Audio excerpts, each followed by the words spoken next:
uropo me ware, uropo orere yesa, I know my how.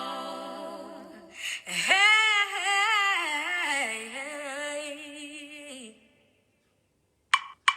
Ikwaru uropo kera avari nyabo, Ikwaru uropo kera avari nyabo. Ikwaru robo, kera, avari nyabo. Ikwaru robo, kera, avari nyabo. Oboru robo jevena, asofa jewote he. Edefa meriakpo, urobo meware. Urobo orere yesa, I know my how. Hey.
Good evening, wonderful people, great Biafrans, wherever you are. On the surface of this very planet with the time now standing at precisely 5 minutes past 7 p.m. in the blessed land of Biafra, I welcome each and every one of you, regardless of where you are listening to us from, because we cover the entire surface of this very planet with this very gospel of redemption, this gospel of hope, this gospel of renewal, this gospel of the unification of all the children of light in the blessed land of Biafra, not minding where they have been gerrymandered into. We are live and direct on my Facebook page at Mazi Nnamdi Kanu. There are many fake ones, so you need to be very careful. We are also simulcasting on Radio Biafra app. We are live and direct on satellite. We are on FM. We are on Tuning. We are on Garden Radio. We are on Simple Radio. If you are determined to listen to this very gospel, if you want to transform yourself from a used tissue paper to an animal and then to a human being, this is the place to belong. This is where to be at this precise moment, because we are going to ceaselessly propagate this very gospel that will lead you from bondage into freedom without fear nor favor. We are here to preach the truth, the whole truth, and nothing but the truth. Therefore, when I say good morning, good afternoon, good evening to each and every one of you, I am acknowledging the universality of Radio Biafra transmission all over the world, where there are civilized men and women. They are listening to Radio Biafra. This is the only reliable platform for meaningful dissemination of uncompromisable communication to those that wish to reason, to those that wish to understand. My name is Nnamdi Kanu. I am the leader of the indigenous people of Biafra, the largest mass movement on the face of this very earth. We have no arms, we have no ammunition, we have no guns, we have no bullets, we have no sword, we don't even have a catapult. But Elohim has dragged the zoo down. Our rock has been emptied. There is nothing in it. Aisha Buhari is prostituting herself from one man to the other, trying to hold on to what has crumbled. The zoo is no more. It doesn't exist. That is why we speak with every authority. That is why we are saying to all those neo-colonialists who are desperately clinging on to power in the hope of swindling, in the hope of looting, in the hope of emptying the treasury prior to the official announcement of the end of the zoo, that they are wasting their time, because nothing, I repeat, nothing will stop the zoo from imminent collapse. It is gone and gone completely. There is no president, there is no vice. There is absolutely nobody elected to pilot the affairs of the damnable animals in the zoological republic. That is why we speak with every authority, that though they may be trying the best they can, that Elohim has destroyed the zoo, and from where it will never recover. They should pray COVID-19 never ends, because they will see a drama the likes of which they have never seen before in their lives. The whole world will know about this very fraud. Humanity will judge them and punish them accordingly. We are going to pray as it is usual and customary for us to do. We must pray we must acknowledge the presence of Elohim in heaven. I must ask those who are admins to make sure that this very link from my page for those who wish to listen via social media, that this same link is also shared on Radio Biafra page. Very, very important that they do so. If people are struggling or wondering how they can listen, the best thing for you to do is to guide them. This evening we are going to pray. It doesn't matter what our enemies do. It doesn't matter what they are trying to do. It doesn't matter what their motives are. It doesn't matter what they intend to accomplish. One thing is inescapable. This very gospel must be preached uncompromisingly. Uncompromisingly. I will preach the truth, the whole truth and nothing but the truth. You may not like it. You may not be comfortable with it, but Elohim has given me a message. And that very gospel I must spread. We must pray. We need to pray.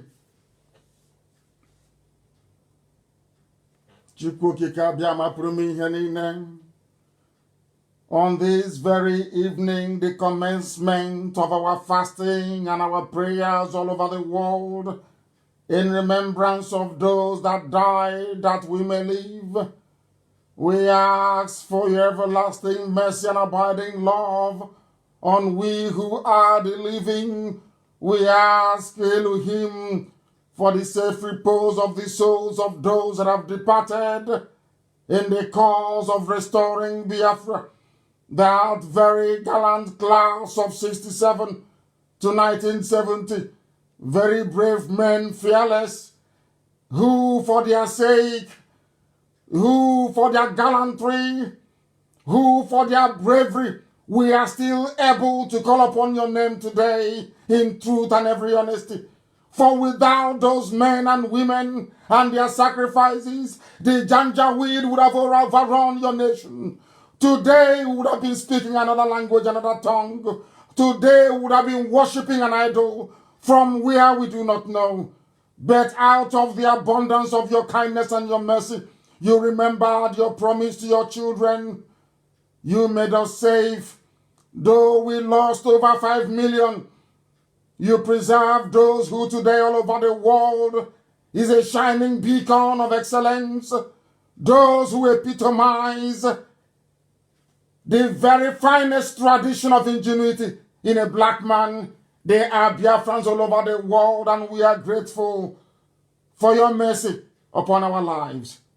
That is why when we say we love thee with all our heart and all our might, that we submit to your glory, that we bow before your throne of grace in heaven, when we say there is no other apart from thee, when we say that you are the creator of all that is made, but nothing made you, when we say you are the beginning and the end, when we say you are the Alpha and the Omega, when we say you are the only entity that gives life and gives grace in the lives of those that believe in thee, when we proclaim the coming of Biafra, predicated upon your promise to restore light upon the lives of those who has been darkened out of their own iniquity and foolishness, we have returned to thee because you are Elohim. Adonai, El Shaddai, you are our rock and our fortress. You are our deliverer. We give over the land of Biafra into your care because Biafra is being restored, that your name may be worshipped in truth and in every honesty.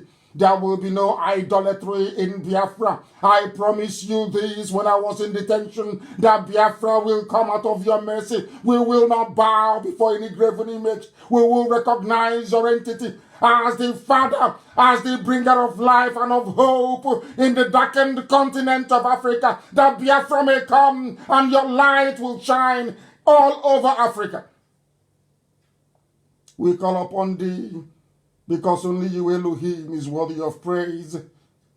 You have delivered us from the hands of our enemies. You have rendered asunder all those that came to bring discord in the land of Biafra. You have exposed the enemies within. You have rendered useless all those that sought to divide your land, the land of Biafra. Though they come with death, though we are being perennially slaughtered, though the torrents of destruction threaten to overwhelm us, we remain glued to your promise that you change it not, you do not fail. You are the God that answereth prayers. Our prayer is very simple. We have not come to levy war on anyone. We have not come that destruction may thrill every step that we make. We have come to fulfill your promise that life will come into the land of Biafra, that your light will shine once again, that anytime we cry unto thee, you will listen to our prayers, you will deliver your children, because your words are yea and amen. You said that Biafra will come, and tenaciously do we cling on to that very promise, do we cling on to that very hope, that your will be done in the lives of your sons and your daughters in the land of Biafra and all over the world, that your mercy may endure in our lives, that the truth that you have mandated us to preach may permeate the subconscious of every living being, that ultimately your will be done. Biafra will be restored. We will build your temple in Arochukwu. We will bow before thee and no other God. We will exalt your holy name. We will glorify you from the end of the earth unto the end of the earth. And every generation that will come after this, they will say that very generation of IPOB, they clung on to the promise of Elohim, and Biafra came in their time, that your name may be exalted, that your name may be glorified, adored, and worshipped forever and ever, we pray. He said,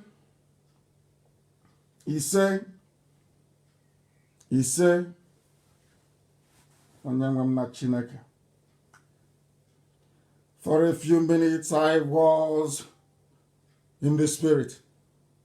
I didn't want to come out, but I have to preach this gospel this evening as mandated by heaven. Go and get your pen and paper and the falamajiri and the janjaweed, as I told you earlier on in my last post on my page, or should I say penultimate, given that we are listening to this very broadcast live. I asked you to bring your slate and your chalk. So as we are dissecting and digesting very complex issues of governance, of politics, of religion, of civic responsibility, of what it means to fight for your freedom, Alamajiri and Aboki, you can practice how to spell. Last, I think it was on Sunday, that you learned how to read from A to Z alphabet. Today, as we are deeply immersed in the knowledge of life, I will expect some of you at least to begin to learn how to spell simple things like cat and dog and cow. Because here, if you are afraid of the truth, believe you me, you cannot survive it. If you are afraid of the truth, this is not the platform for you. If you are afraid of the truth, then you are in one almighty trouble, because some people say that our language is sometimes unbecoming. Those who are afraid of the truth, they say that we insult them, but we don't insult anybody. I tell you the truth. If you do what is right, we will praise you. If you misbehave, we will shred you. It's as simple as that. This evening we must proceed very hastily, because I intend to take some calls this evening.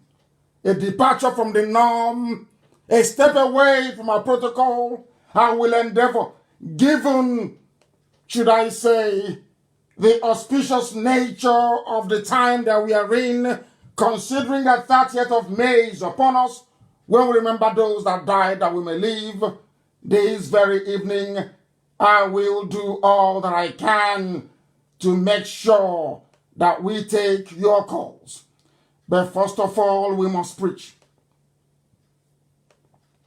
And this evening, you will be shocked at the revelation we're about to make. You will marvel at the ignorance and stupidity of some people. You will become distressed as to the hopelessness of those who have allowed themselves to be called Nigerians. Because if you're a Nigerian, it means you are lower than an animal. If you call yourself a Nigerian, it means you are in a zoo. If you call yourself a Nigerian, it means you have no redemption. If you call yourself a Nigerian, it means that the rampaging Janjaweedism is your portion in life. Let us preach the gospel of heaven. If you see yourself as a zoo animal, here we can make you become human once again through education. But if you are a used tissue paper, as some of you fondly refer to yourselves, then we cannot help you. This is the situation right now in Biafra land. As I told you, we intend to spread this very gospel this evening. I want the whole world to understand what we are going through. I want humanity to comprehend the scale of suffering. I want everybody who is capable of discernment to feel sorry for what we are passing through in the land of Biafra. Because what is happening to us is unfathomable. What is happening to us defies logic. What is happening to us should not be allowed to continue. What is happening to us requires a very urgent, coordinated reaction that this very generation of ours will see the last of it. The wickedness being perpetrated in the land of Biafra is beyond abomination. Beyond abomination. And it is our responsibility this very day to bring that to the attention of the global community. Listen. Hello. Oh, good evening, all. It's to inform and to alert everyone that Fulani herdsmen, they are right now in Bende. In Bende? We are in Ozuakole, where they call colony. Right now, they have many of them have been found there today with AK-47. About 300 of them there with guns. So please, we are calling for help. And the community have been alerted already, and they are all working to do something.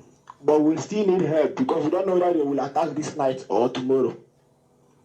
I'm just doing this to inform all our principal officers.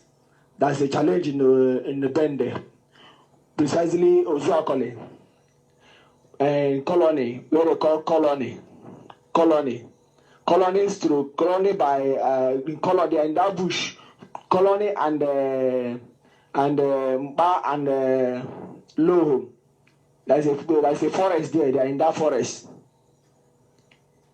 Please, if anyone get this information, please immediately inform all our principal officers for what is happening in Bende, precisely in Ozuakole colony. Thank you. God bless you all. I hope you have heard it. For those of you who are living in America, for those of you who think that you're sensible and reasonable, 300 armed fighters have now come into Ozuakole. If you come from Bende, and perhaps you are as old as I am, or you went to Methodist College Ozuakole, one of the, I will call it an Ivy League school. If you are acquainted with that part of the world, Mba, Dogum, and Ozuakole, you will know where the colony is. This very evening, right now, this very second, there are 300 armed Fulani terrorists who have camped there with the help of the Nigerian army, with the help of the Nigerian police, which of course is being should I say, controlled by the Fulani. It took them many years to plan this. They didn't just wake up one night and decide to flood down to the south. No. As we are busy trying to be politically correct, as we are busy talking rubbish on video, backstabbing as usual, mouthing our rubbish, working for a new Nigeria, working to divide Biafra land, working to sabotage any coordinated effort to confront our enemies from the Sahel. This is the gift you have given to us. Your complacency, your sabotage, and your treachery.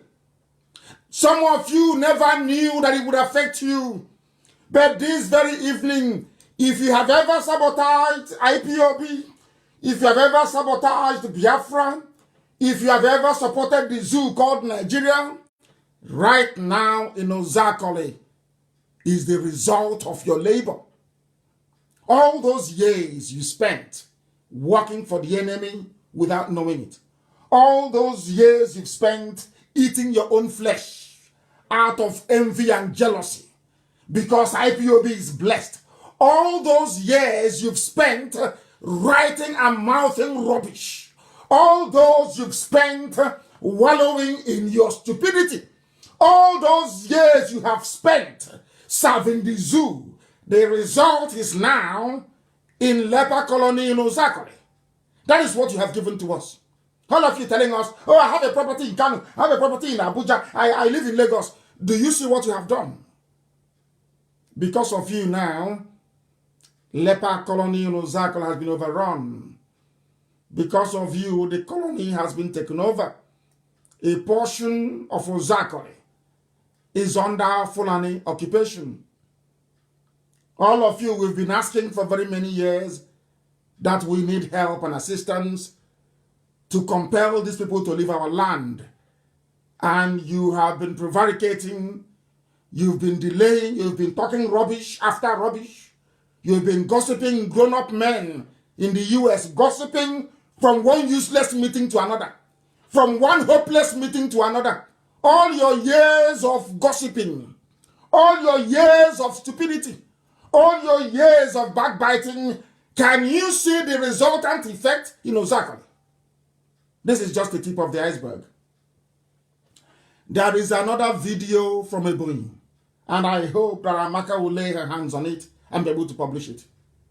What they are doing, houses being burnt and destroyed, before your very eyes you see these things happening. It's only IPOB who has been fighting. For nearly 10 months now, we have been fighting consistently.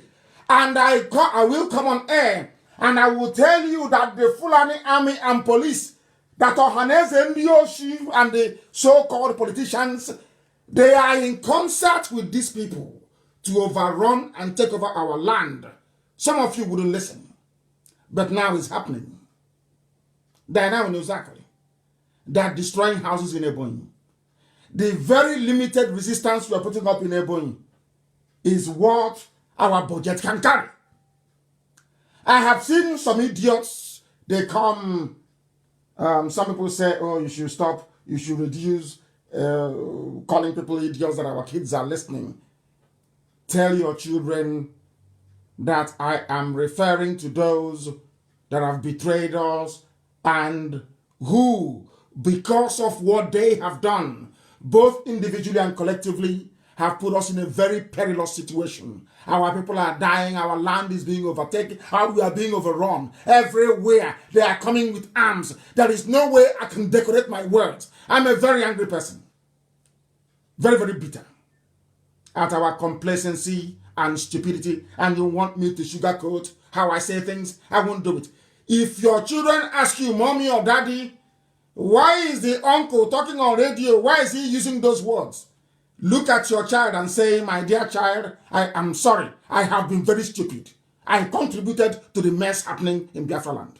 Be honest with your children and tell them the truth. All your years of gossiping, have you seen it? Grown-up men that listen to gossip, have you seen the result? When we are in Ebonyi fighting, you were not there. When we are in Delta fighting them, none of you knew until they started rounding up and arresting IPOB inside Delta. I came on air and I said it. If they finish arresting IPOB, you will not have people to defend Delta. They thought I was joking.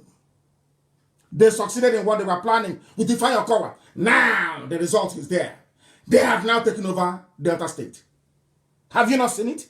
Are all of you blind? You cannot see? I will play it later. Very shortly, I will play it for all of you, that you may understand. So when your children say to you that uncle talking is very upset, he says things, he's cursing people, tell your children that you are the reason why that uncle is talking the way he's talking. Because all of you put our land in jeopardy. And you think we are going to forgive you? Even if you like, you go and bring us the sun and the moon. We'll never forgive you. All this nonsense going on now should have been stopped from the beginning. I warned you in 2012, 2013, 2014, 2015. Until I was arrested, I came out. I kept warning you, let us prepare, let us prepare, let us get ready. You said no. What some idiots did, as I was, they said, oh, you don't talk to politicians, you don't cooperate with them. As I came out, I spoke to a few of them, and I said, can you see our condition? Are you going to do something about it? Not one single soul. I'm saying it live to the hearing of the whole world. Not one single politician from Igbo land, from Efik, from Ibibio. I spoke to all of them. I sent emissaries to them. I said to them, this is what is coming. There is no governor in Biafra land. There is none in the so-called Southeast or South or Niger Delta and all the useless democracy that goes with it. I spoke to all of them. I sent people to them. Let us prepare. I'm telling you now. And all of them said no. That they are planning. They promised all of them vice president. All of them. Everybody was promised VP. They promised Wike VP. They promised Omahe vice president. They promised Ugwanye vice president. They promised Obiano vice president. They promised, I don't know what they promised to Okezie, I'm not too sure. They promised the Supreme Court governor. They promised him that he will now be the new Alakali of the whole of Igbo land. These are the people you have as your politicians. They have no foresight. They have no vision. With the exception of Abaribe and a few others who don't want to be mentioned. I pleaded with them. Do you know what happened? The same politicians, some of them, working for the zoo, went behind my back and started telling them, make sure you don't give any arms to Nnamdi Kanu. If you do, he will defeat the zoo, Nigeria, and he will come and kill all of us. I said it before live on air. I have said it many times. Instead of them to see what I have seen, they went about gossiping. It was that gossip that led to Operation Python Dance. That same gossip. What Igbo men are doing with gossip, I have no idea. Why a grown-up man that claims, or woman who claims they're educated, somebody can come to you in the middle of the night and be whispering not rubbish to you, inboxing you nonsense. You don't have the presence of mind to ask the person, please, why don't you bring me the evidence you have? Simple evidence. Because there's a saying where we come from. You don't judge by only listening to one side of the story. Listen to everybody involved. You listen to gossip. Oh, let's not support hiding your prejudice and your little jealousy. All of that nonsense is the reason why right now, Zakol is occupied. That is why in Ebonyi State, as I'm going to play for you, that is why. Listen, Ebonyi. In Ebonyi. No government. There is no government in Ebonyi. They are complaining in Igbo language. A house destroyed and burnt. No arrest. You won't hear the police. There is no Yoruba media reporting it. There is no BBC. All of them, they are all silent because they are in on it. They want our land to be taken over. They want us to be a conquered people. When we tell you something you don't want to hear. Have you seen the destruction? 3 villages have been vandalized. 3 villages destroyed. This is the video. Destroyed and vandalized in Ebonyi. Nobody knows the actual people. Only IPOB afraid we are fighting with nothing, less to nothing. Now. We have with bare hands we are fighting. This is in the goal. Have you seen it? Our government. The state government is aware of this. State government is aware. The state government is aware of this. In Ebonyi. Because I have reported this in, said they should urgently come. Are you listening? You're from Ebonyi, you're in Lagos, you're in Abuja, thinking you're having fun. Our land is gone. They went to the well that we dug. But and they poisoned it. Goat, fowl, what everybody is being killed. Human beings, goat, fowl, every animal is being destroyed by the Janjaweed in Ebonyi. Who is there fighting them? Only IPOB. Any help or support from anywhere? The answer is no. There is no support. Some idiots are talking rubbish. Oh, they gave you money. Yeah, you have money. Yeah, they gave you money to go and buy web. I'm looking at the idiots, the fools. Fools. That is why I said to them, I will not accept anything from anybody. If you have any contribution to make in America, go to World Igbo Congress. You people are horrible human beings. Tomorrow now, both those that contributed and those that didn't contribute, they will say they contributed for 4.4 trillion. And they gave to Nnamdi Kanu, which is a lie. An Igbo man doesn't give you money. That is how life is, unless he or she is benefiting from it. Very rarely, an Igbo man can come out deep hand in his pocket, bring out $1 million or 2 or 3 and say, give you, go and buy weapons to defend our land. They don't do it. That is a fact of life. Or you will see idiots. They are not part of IPOB. They have never contributed one dime in their life. They will take their useless Chinese phone and be doing video, talking rubbish.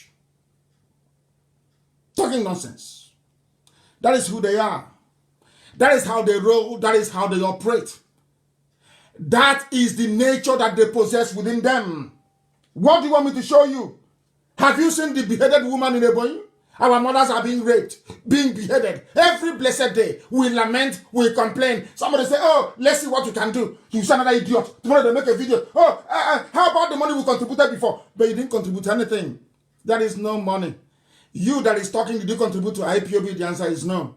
Ask them the evidence of all the money that was contributed to buy arms. They have none. They don't have any. The idiot talking did not contribute not one dime. All they have done is to be working for the Janjaweed. Working for the Janjaweed, the invaders, by dampening your spirit. I know that one day, the politician, before the end of next month, I will mention his name live on air. I will tell the whole world his name.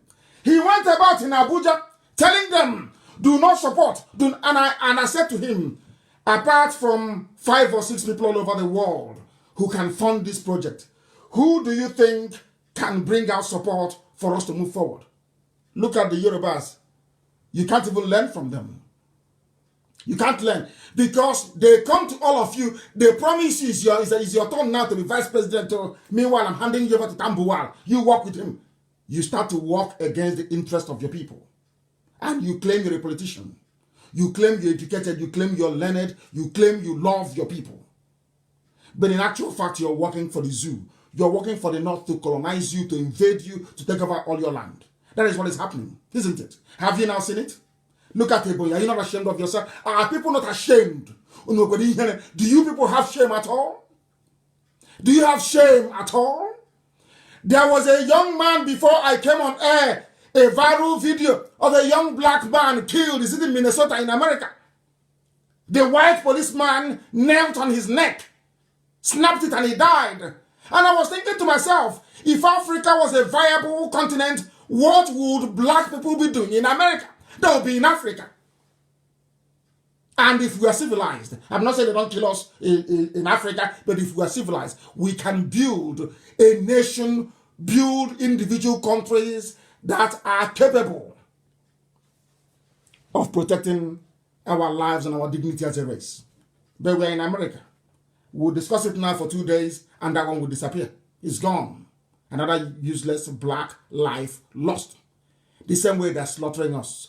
We have nowhere to go. Instead of people to come together and say enough is enough. That's all that it takes. Enough is enough. How many are the Fulanis? How many are they? They conquered Awusa kept quiet like a bunch of idiots. They conquered Nupe the same. They conquered Gwari the same. The same people conquered Yoruba the same thing. Now they're coming to conquer us. And all of them are all quiet. They have swept over the so-called Middle Belt. The TVs they are gone long time ago. They are their vassals long time ago. All that it takes to stop them, the only thing it takes to stop the Janjaweed is simple, tiny cooperation. Very, very small. It doesn't take anything. It won't cost you anything. All the money that you have been giving to Yoruba pastors in the last 3 weeks alone, even in COVID-19, can give us enough arms to defend ourselves forever and ever. But you see how you reason. You see the way you think. You see the way you analyze and you process information. You think somebody shouting the blood of Jesus, collecting your money every Sunday, tithe, sowing of seed, watering of plant, and he's somewhere in Obomosho. He will come to Ebonyi to help you. He will come to Zakole to help you. Have they come? Have they even condemned what is going on? How many times have they? Is to ask you to pray for one Nigeria. And now you're telling me I don't have the right to say you're a very stupid person. Who told you that? I have every right to say whatever I like to you. Because you're very foolish. If you're not foolish, you wouldn't have fallen for such nonsense. You would not have fallen for it. We have enemies. You don't understand. We have enemies everywhere. If you don't know, let me educate you. Our enemies there are some you can see and others you cannot see. Our enemies are even in Australian government. The government of Australia, they have bribed some of them. Our enemies are there. If you know what I'm battling with the Australian government, you will not believe it. Some of them are there in Australian government. Do you know the enemies we have? Some of you just pick up your useless, rickety phones, online talking rubbish. Because you're foolish, because you have no brain, because you cannot reason, you cannot think. You're a primitive black monkey. You know nothing. Do you know how many enemies we have? Do you know I went to VOA after my interview at VOA and went back to Capitol Hill to go and lobby US senators about the killing of Christians? And the same VOA that invited me, on the morning of the interview, they rang me and said to me, they spoke to my PA. They said to my PA, oh, can your principal speak Hausa? And he said to them, what has Hausa got to do with interview? VOA in Washington. VOA headquarters on Capitol Hill. He said, unless he speaks Hausa, we cannot interview Nnamdi Kanu today. I've not told you this before. Go and ask VOA in America. Because the zoo got to them. All the money they've been borrowing, they're using to bribe. All they do is to bribe. It was only when we started this movement that I knew that white people is as corrupt as black people, if not worse. But they do it very scientifically. Do you know that? Are you aware of that? Do you know that VOA cancelled my interview because, you know what they said? That I should go to Nigeria embassy and bring somebody who speaks Hausa to debate with me. I said to them, I don't mind debating with anybody, but you go and bring the person. Let me shred them. In America, I will vaporize them before the whole world. They said no. I should go and bring somebody who speaks Hausa so they can interview me in Hausa language. And I said, with all due respect, VOA, you're talking rubbish. That was how the interview was cancelled. Do you know how many enemies you have? All these idiots running all over the place, yapping rubbish. Do you know how many enemies you have? Have you been to the US State Department before? Have you tried to table the issue of Biafra before? Have you received any responses? Do you hear what they are saying? Do you know what they are saying about Biafra? About the zoo? About dividing the zoo? Do you know how many billionaires? Do you know how many billionaires they are making from Nigeria? Do you know? You have any idea? No. If I tell you that they love the corruption in Nigeria, will you believe me? Only a handful of them. Because there's always a handful of white people with conscience. That is one thing about them. No matter how bad they are, there is always a handful of white people with conscience. Do you know how many millionaires they make from Nigeria every month? And you want somebody who is sitting in the United States State Department or UN, making money from Nigeria, or an ambassador in Nigeria making millions out of bribery. You want them to now come and say, oh, let's divide Nigeria. Where would they get their money from? The free money they're getting. Some of you don't reason, you don't think, you don't analyze. All they say, that is the money. Anytime I come on air and I say that we have difficulties, we need money, that is the only thing that you hear. And the idiot talking hasn't contributed one dime. That's the thing about us. It reminds me of a story that my friend told me many years ago. A very close friend of mine then. You know, in the village, every Christmas, every Easter, or New Year festival, we dance as kids. We used to start, we dance Eko in my village, but you start from Eko. That's why I'm called Eko. You dance Eko, then you dance Agaba, then before you now graduate to Udon. That is how we grew. That's how we raise kids where we come from. And as you dance Echo, maybe during Christmas or Easter, you go from house to house dancing as kids. People will be giving you money as children. And after giving you that money, you come back to the house, you give the money to your mom. And then your mother is in trouble. Hey, your mom is in trouble. Do you know what happened? My friend told me that the sister, after dancing, gave the money, maybe equivalent of about 20 kobo in those days when money had value. Gave 20 kobo to her mom, her share of the money she made from dancing. You know, all these little kids dance they do in the village. You know what happened? The next day, they were going to school. My friend's sister, little sister, said to the mom, "Mom, give me money for pencil." The mom went into out of the 20 kobo, gave her 1 kobo. Said, "Go and buy pencil and give me change, I'll keep for you." She did. The next day, mom, there's this dress I saw Angreka is wearing, I like it, give me money from that same money. Mom, there is no school fees, give me money. After nearly 1 year, she was still asking for the same money. The mother asked her, "This money you gave me since last Christmas, so does it mean it never finishes?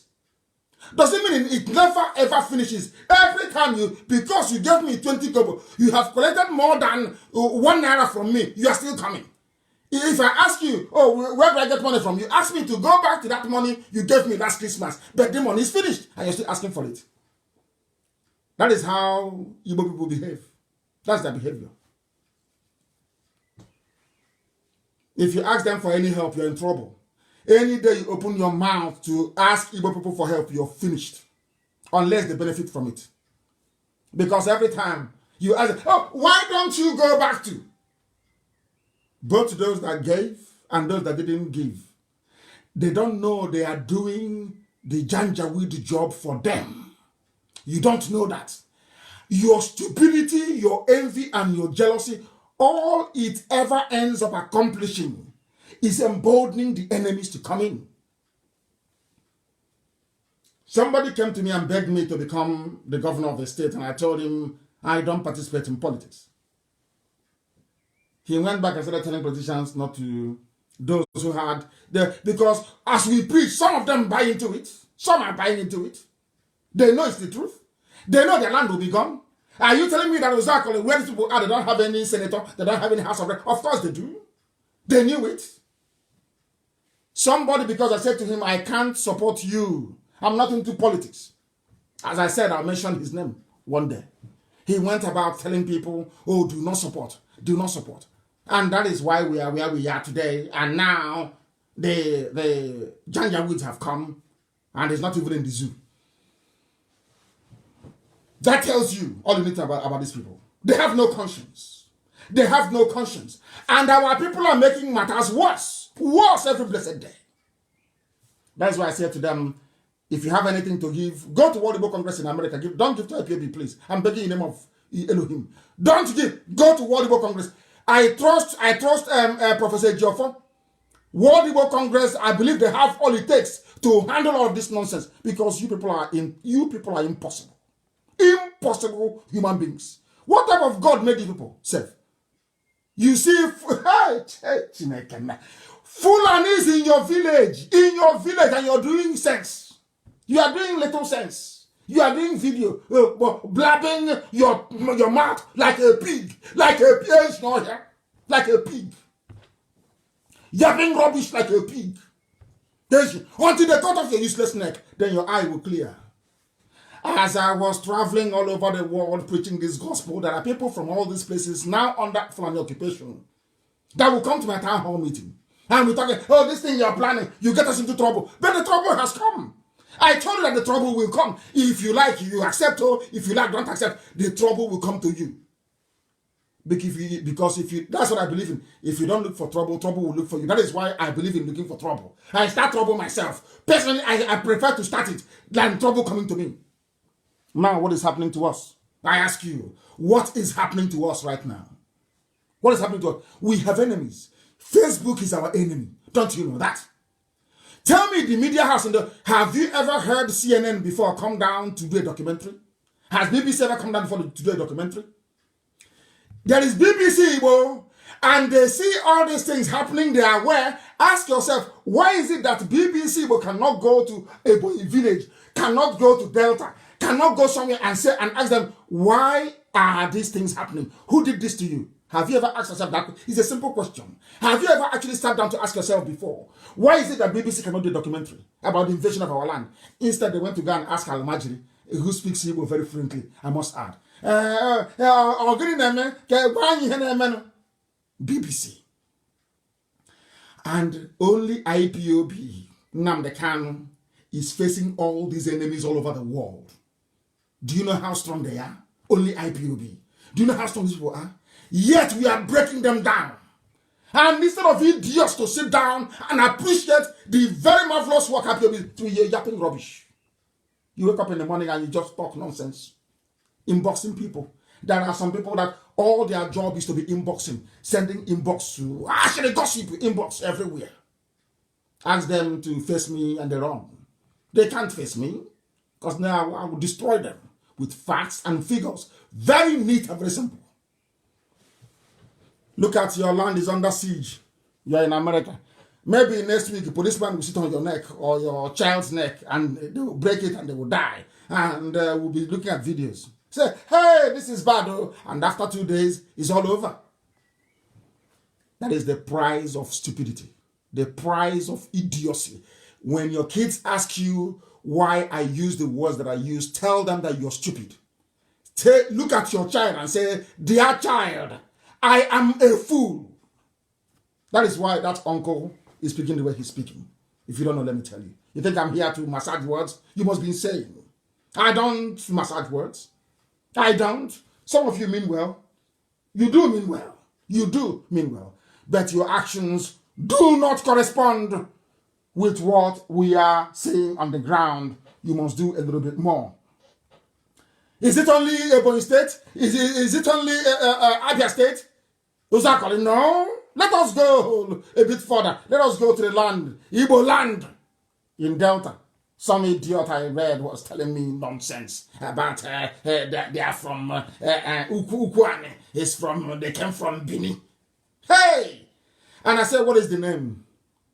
What is the name of Ukwane in Bini language? They cannot tell me. So they're from Bini and they're speaking Igbo. Are you not stupid? How can somebody come from Bini and be speaking Igbo? Does that make any sense to anybody? Does that make any sense? This is years of mental destitution. I don't want to be speaking too much grammar all the time. Years of mental idiocy. Your name is Ifeanyi Okowa.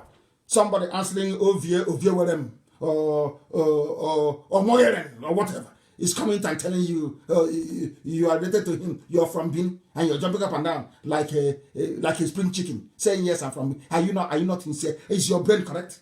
Is your brain okay at all? That is what years of living in a zoo has done to people. We have enemies. Our enemies are not just the Janjaweed, the Fulani you see in the north. Everywhere. Because they are afraid. Some corrupt neo-colonialists are afraid of Biafra. They think that Biafra will have the same effect on Africans the same way that Japan did in Southeast Asia. Because, as we say where we come from, if people see that Biafra is successful, Oduduwa will strive to be like Biafra. Even the Janjaweed in the north, Hausa will strive to be like Biafra. People will work harder because people are at their best when there is competition. That's something that people don't know. The reason why IPOB is preeminent is because from day one, we were put under pressure from day one. And that is why I say to people, don't worry when people talk rubbish, and it's good for us. It reminds us the price of failure, that you cannot fail. People will copy from us. When Biafra is free, Africa will learn from Biafra. They know it. That is what Fulani is running from. Fulani knows that once Biafra stands and we are doing very well, when they go to beg for money, which is all that they do, which is to beg, the world will ask them, but are you not the same people with the Biafrans? Some of you don't know what is happening in Africa. It's a trend that the likes of Rwanda is trying to reverse. This trend of what I call the democratization of idiocy and poverty. Everybody is poor. So when you go to beg for loan, go to ask for grant, as COVID-19 is raging, you're begging for everything from syringe to ordinary water bottle. And everybody is begging from Africa. There's no problem. Understand this very clearly. But if other African countries are doing well, then the person you're begging for money will ask you, but I don't have other people who are doing well. They're not begging us for money. Why have you come? That is one thing the Fulani don't want. They know that once Biafra stands, Biafra will be a beacon, and they don't want it. All these, their useless janjaweed feudal way of existence will disappear. Because Al-Mahdi will then ask them, can't you really see us, then they leave them for Biafra? That's what he will say to them. Why can't you be like Biafra? That is what the Janjaweed are afraid of. That's all. Nothing more, nothing less. Why can't we have competition? Why can't we say, okay, this is your Biafra, okay, take it and go. Let's see what you can do. Because they know that once they do it, I'm telling you, in 6 months only, they'll be begging to come into Biafra land. They know it very well. And that's what they're afraid of. Let me tell you what is happening in Delta. Some of you don't know. I will tell you. You've seen it. You have seen it. But you have not read meaning into it. That's what I'm here to make you do. You have not read meaning into it. You must see it. You must see it. In the Oshimiri North local government Listen. Delta State are protesting an executive order from the local government chairman evicting them. The chairman of the council, Mr. Louis Ndukwe, had issued an order asking those residing... His name is Louis Ndukwe. Louis Ndukwe. Ndukwe. But he's from Benin. He's not from Benin. His name is Louis Ndukwe. I have never seen such idiots before. What he did is very good. And we are going to get to that in a minute. This is Channels TV covering the plight of Fulani terrorists in Delta State. Now, I'm asking you a question. You have seen, we have made every effort to contact Dave Umahi about what is happening in Ebonyi State. Have they ever been to Ebonyi State to report before?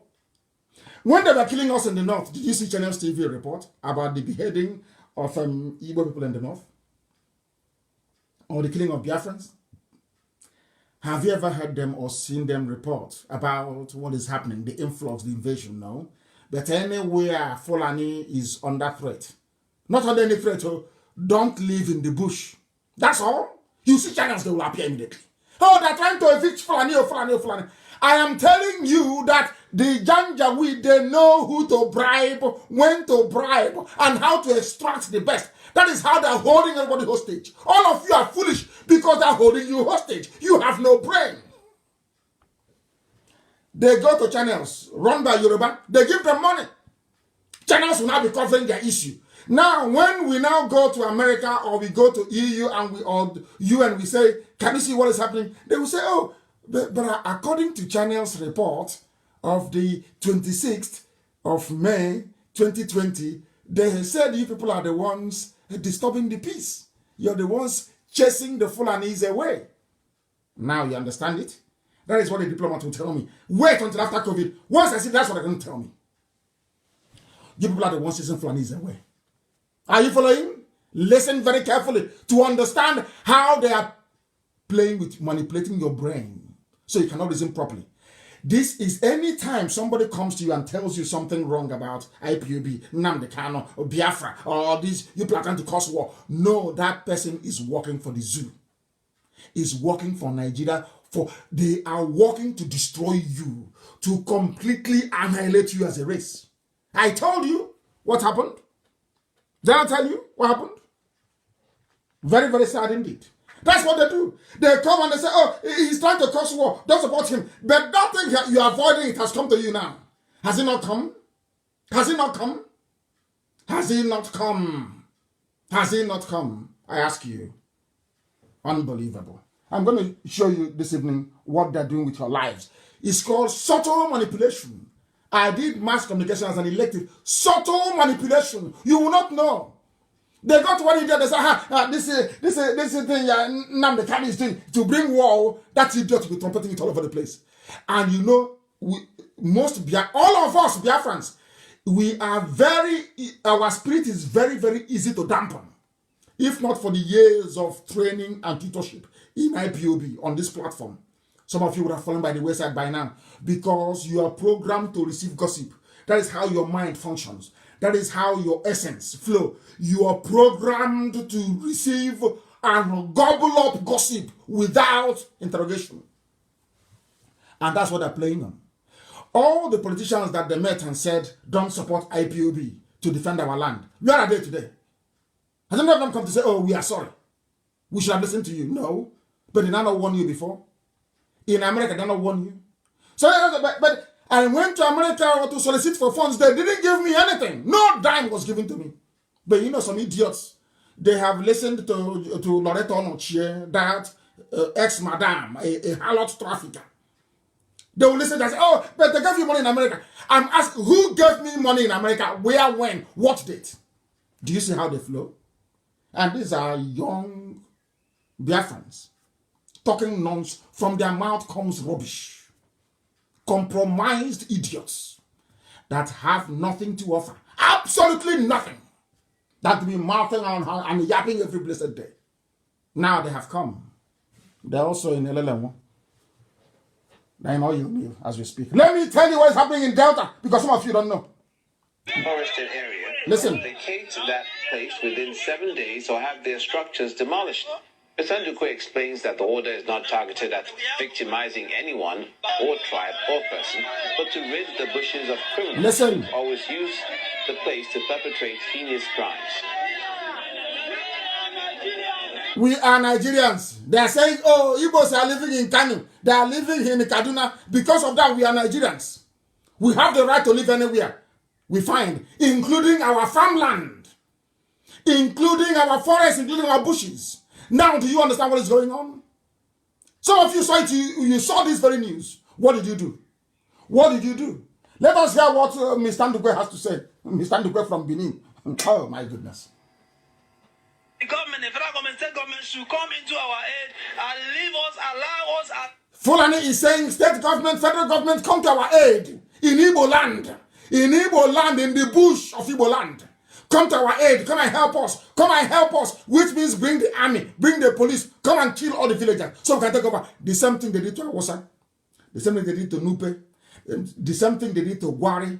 The same thing they did to Yoruba. Is the same pattern. They never change. They never ever change. They never ever change. When will you people learn? When will you understand that your land is under siege? You are under threat. Your way of life is about to go. It's about to vanish, about to evaporate. When will you know this? When? How else do you want me to put it? I say, how else? Don't call me to ask me. If you're in America, keep shouting at America. Go to World Igbo Congress. Go there and find them. Maybe you can be of use after all. Don't come to IPOB. Don't come to...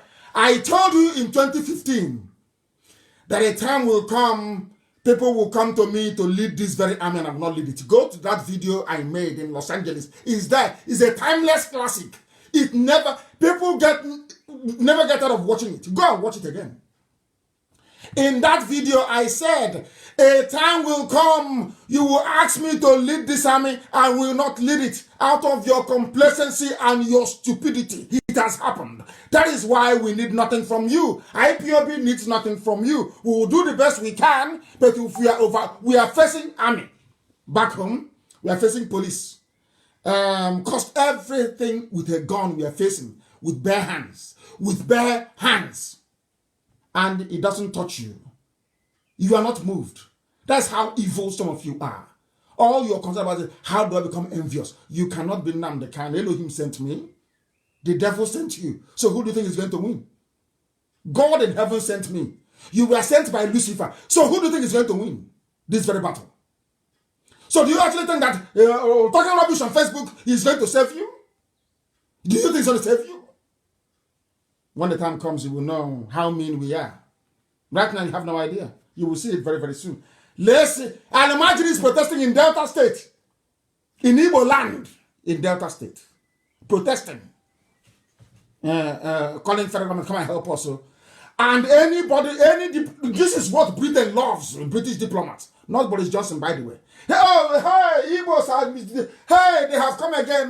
They are discriminating against Fulani. That is the essence of what Channels TV is doing. If you don't know, let me tell you.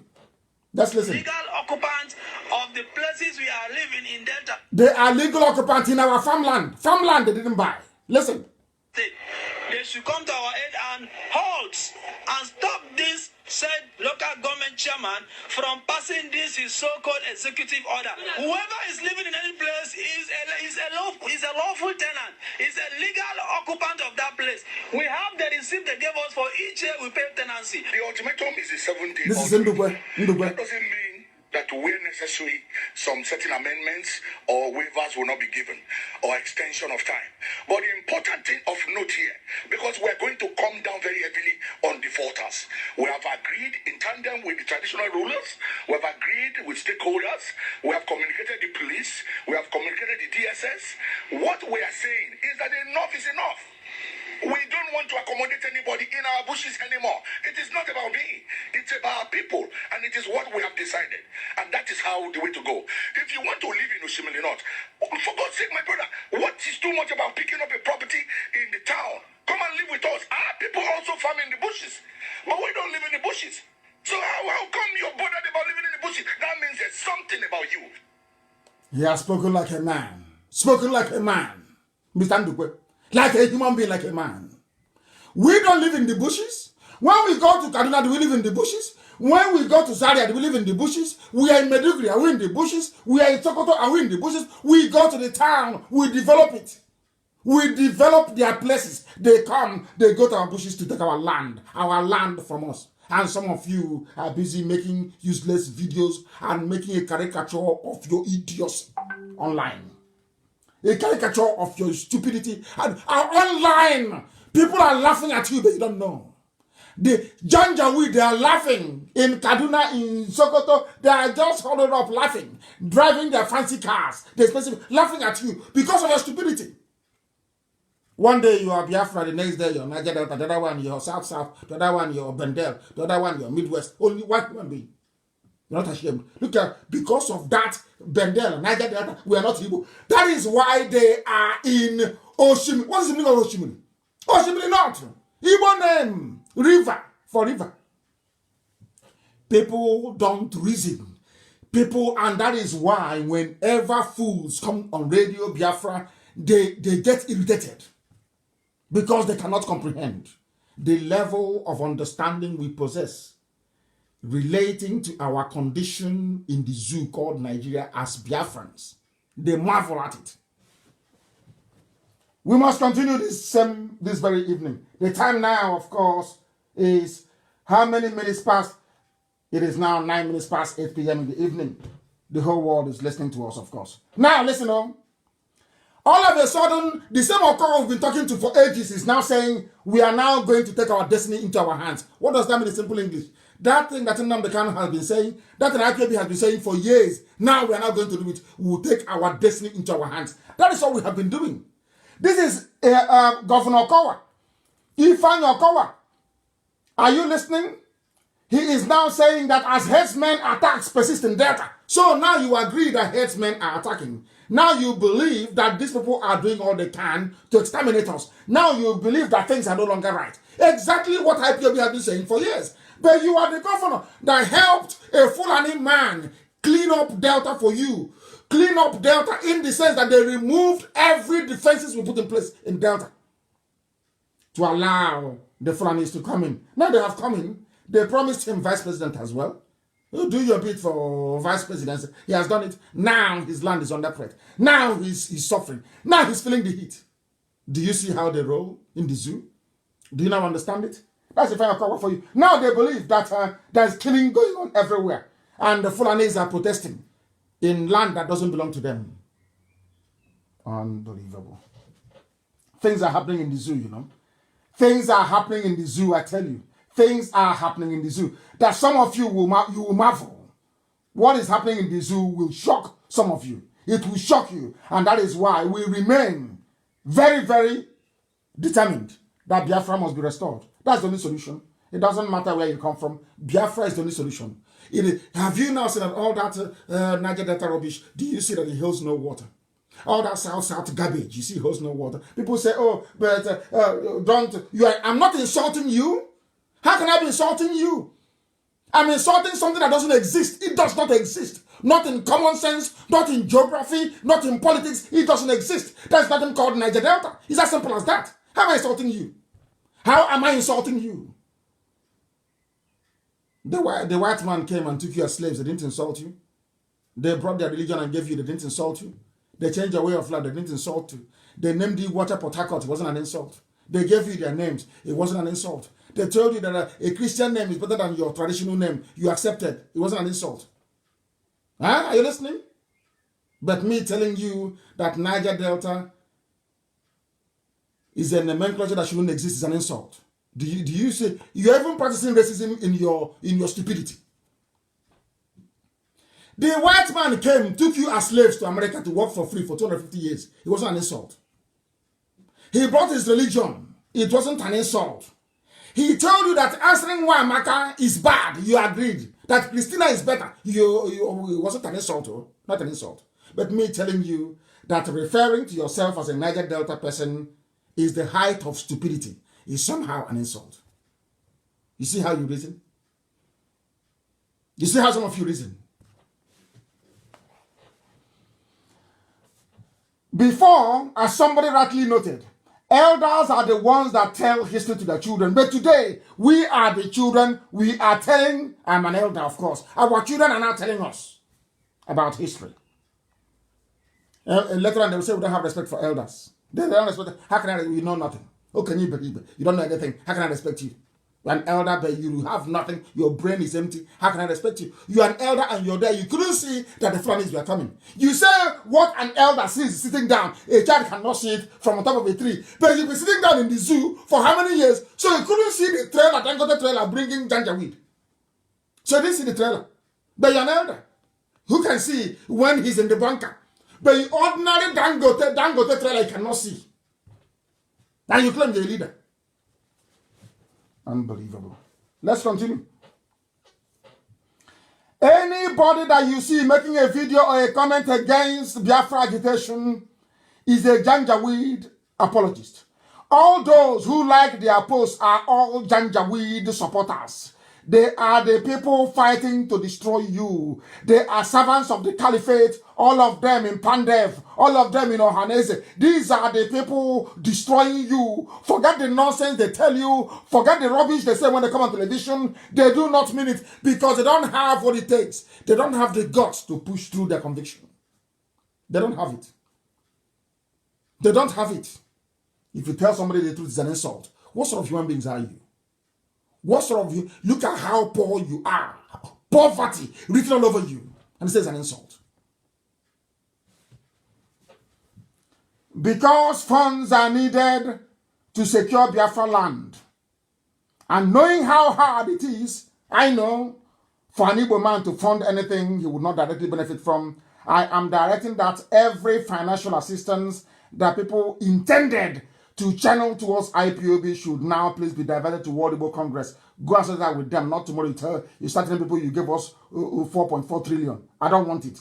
We are going to do all we can and continue to do all we can to safeguard Biafra land as much as possible. As much as possible. Not just for everybody. I have seen today a lot of people saying we're Igbo group. This one is answering this name, that name. I've read about 4. Writing to UN. Writing to all these people. That is how they are. Everybody's writing to UN. Everybody's writing to EU. How many do you think that EU will take you seriously? How many of you are writing to us about the same thing? How many of you? How many organizations do you have? They will say no wonder Janjaweed are in your land because you are so, I don't know, your search for relevance is nauseating. Always looking for relevance.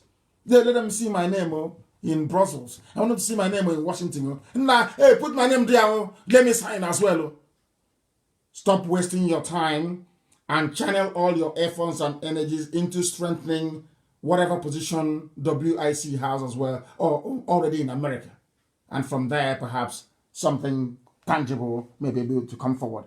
I asked some people a while back to try and contribute towards what we are doing. If you remember very well, I went to America. This same America, I keep going to US all the time. I keep going and reminding them they don't do anything. I was in the USA a few months ago, and I asked them to contribute $1. They never did.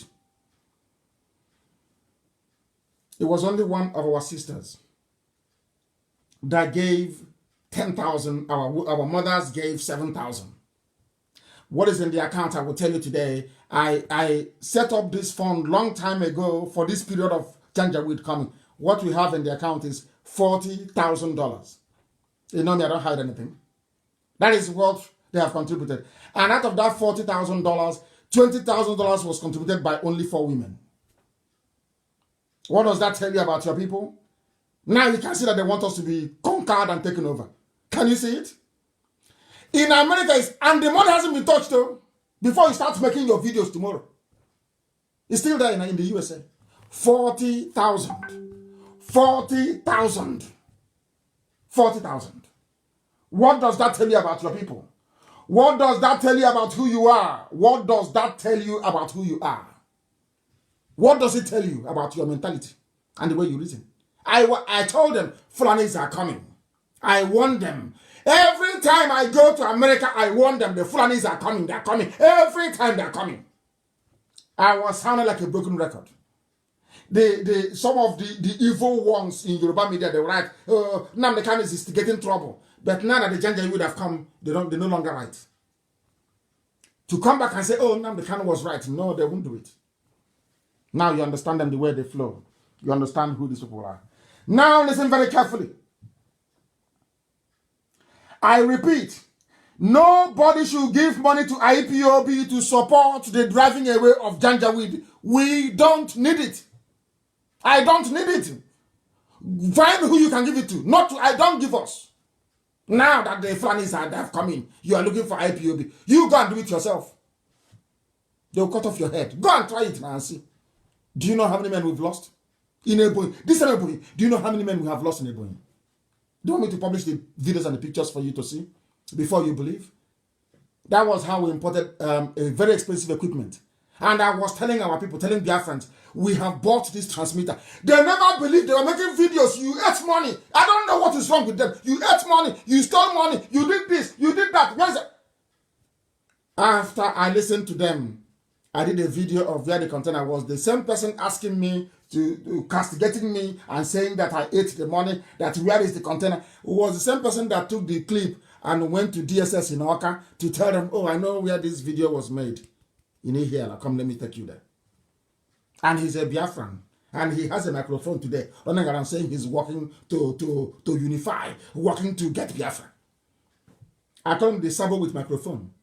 The same people casting, and I said to them, I bought it. They didn't even believe me. When I was arrested, they didn't believe me. When the same transmit, very massive, that was tendered in evidence in court, do you know they were still making videos. He ate our money. They were still making videos. Until Buhari, when he was alive, 31st of December 2015, on national television in the zoo, being interviewed by four journalists, said, that one they call Kanu, if you see the sophisticated equipment he brought into the country, it was only when the Janjaweed decided that they believed that I brought it in. They needed to hear it from the mouth. Oh, that is how wicked and evil they are. When you see them making their sweet video, you oh, he's a fraudster. He's a con artist. What did I steal from you? Nothing. I'm a conatist because I want Janjaweed to go. I'm a conatist because I told you you're an idiot agitating for Niger Delta. Only a fool can do that. It's the truth. Simple, pure, plain truth. That is how he's a con man. Until Buhari, when he was alive, opened his mouth and said it. The idiots, they didn't believe. The same person talking rubbish. And the day I showed the container, it didn't take up to 2 months. Everything was down, was gone. That container now that we bought a very expensive equipment is now in DSS compound in Abuja. And they're still doubting it. Maybe I need to publish the picture so they will know that I know everything that is going on there. This is how we are. That is why God has allowed the Fulanis to come in to teach us a lesson of our lives. After this experience, when next we hear a prophecy, a prediction, we will then hurry up and do something about it. Elohim is about to teach Biafrans a very bitter lesson that you will tell your children about it. And as me, I'm going to write history book. And as I'm going to write now this year history book, letting our children know in the future that all of you are responsible for the mess you are in before you guys start telling them rubbish. Because all of you are liars. You prefer to lie, to deceive yourselves. I asked you what is the meaning of Niger Delta. Instead of you to come out and say that I'm fighting for Niger Delta because I see that Igbos are going to dominate me. That's your only reason. That is the truth. That is your only reason. Now, the question is simple. Show me when you have been dominated by Igbos, you cannot show me. You claim, after all, during slavery, they take Igbos to the coastline and they ship them. So when was the domination? People that dominate you, they come, they force you to speak their language. Did Igbos conquer anybody and force them to speak their language? So that's the domination. So carrying the blessing of God and building industries is domination. You see how foolish some people are? Do you see how foolish some people are when I say they say, don't say it, please. We are angry. You can be as angry as you like in your stupidity, but I will tell you how foolish you are. That's my job. And I will tell you. It's my job. I'll tell you. Until you repent. I asked them to contribute. They said, no, now we don't want it anymore. But I can tell you categorically that we have started engaging our traditional rulers. I won't tell you where, because that's what you're waiting for. Oh, who did you tell? Are you consulting people? I'm not going to tell you. What you want me to do is to come out, maybe publish videos or publish names of our respected and respectable traditional rulers and elders. So you can take it to DSS and collect maybe 6,000 naira to buy a recharge card. That's what you want. So you think we don't know your tricks? We know all those stunts you're pulling, we know everything. We know. Don't think we're stupid. You see them, they come out, they're called ocean provocators. You see them, they come out, they speak, you think that they're with you. Hey, is it Biafra must come? We need Biafra. For we are Sabotua, Conk Sabo, traitors of the highest order. At least nobody can accuse Nnamdi Kanu of being a sellout. You know a traitor when they sell out. That's how you know them. You know a traitor when they are at peace with their oppressor. That is how you know who a traitor is. That is how you know who a Sabo is. They are living at peace with their traitor. Sorry, with their oppressor. These are the traitors. And they scam people. So scamming people is fighting for freedom, is scamming people. That's their brain. That is what Al-Majri wants them to say. And they are so stupid. Al-Majri will take their clip and all this nonsense they write and give it to the Western world. So when I go to meetings, instead of me to present or defend the argument for the establishment or coming of Biafra, I am there defending what these idiots are saying. They don't know that the Janjaweed is using them, but they are so foolish. Have you seen any Fulani come out to criticize Fulani herdsmen? It's a simple question. Have you? How many of them criticize Boko Haram? I say how many? You think you're smart? Think you're smart? Yapping rubbish. You talking rubbish, talk rubbish, talking nonsense. Cowards and fools. You go behind the back. You have meeting with Janjaweed. You pray with them. All of you have meeting with Mustafa. You pray with those idiots from the gutter. They call out the white youths, and you come out and say, you're an idiot. You are a fool, and we know you are. We have all your records. We have them. All you do is you gossip. Those working for Nigeria, all of them, yap rubbish. Say they have constitution, this, not pure nonsense, pure garbage. We are the ones shaking the zoo. Elohim used us, we have turned the zoo down. This IPOB, we destroyed the zoo. Complete. No president, no vice. Chief of staff is dead. There is nobody in charge. It's only Aisha with her lover, fooling around. Mad people everywhere. You think we are here to mince words? That means you don't know me then. You have no idea who I am. Ask the dead Buhari will tell you. In his court, I call him a madman in Abuja. I call him a madman. So that means you don't know who. If you think I'm going to massage your ego, make you to feel good, oh, Niger Delta, you are talking rubbish.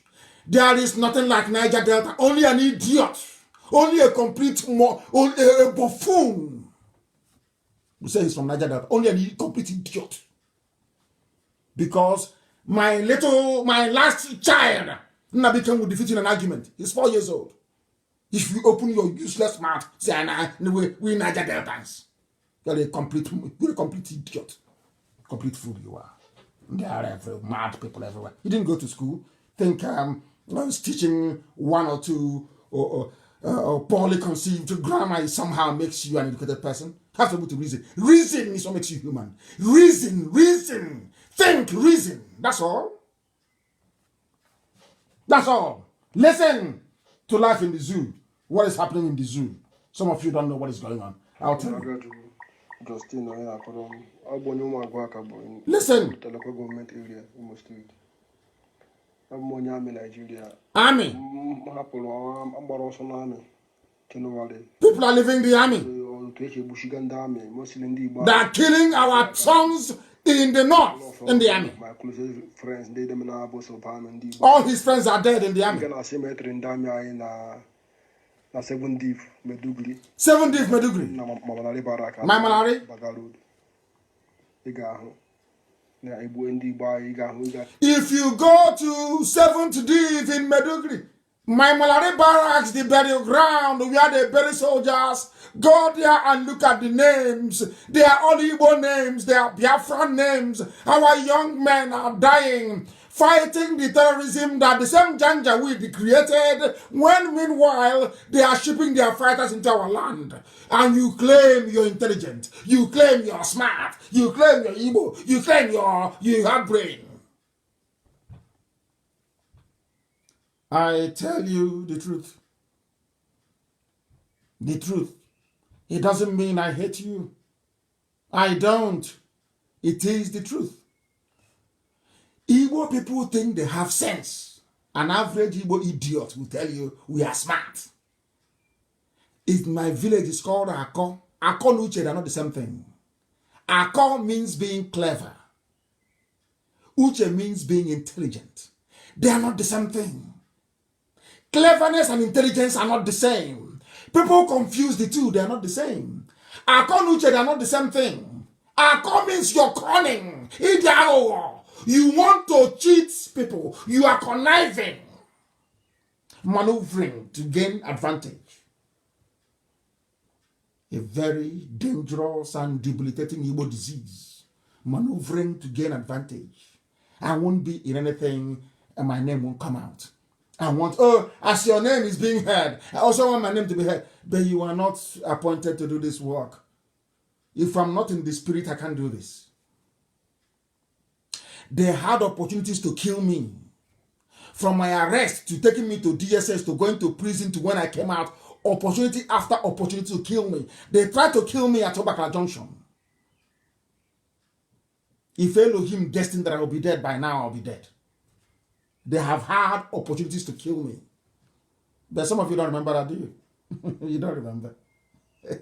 Because you're possessed by the devil. Children of perdition. All you do is you yap your rubbish. Day after day, you yap nonsense.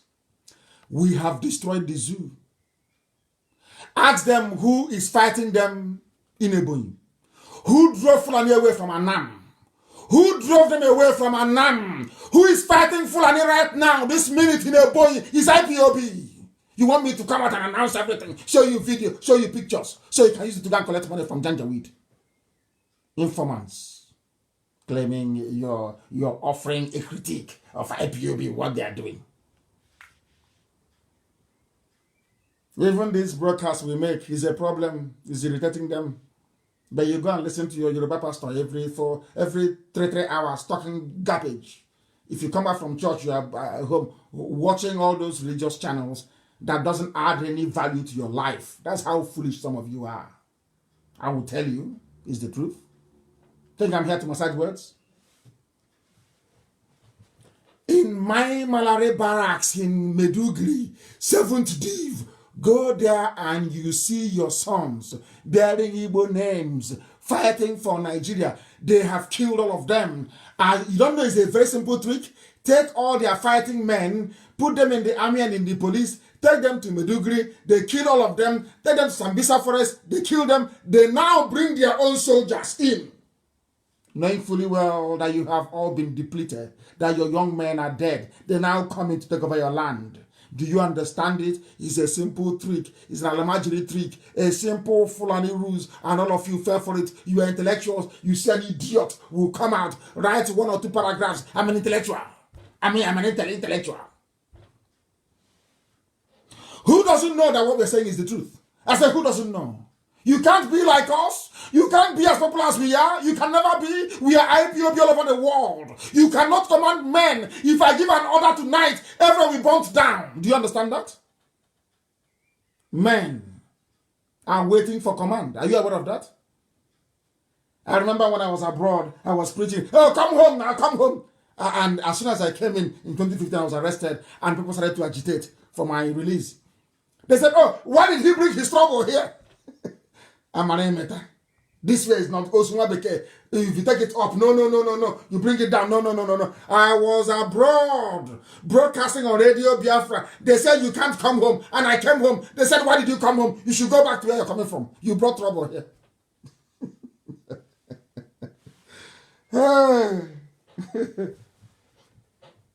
Some of you don't know what's happening. It's an update on the invasion. Update.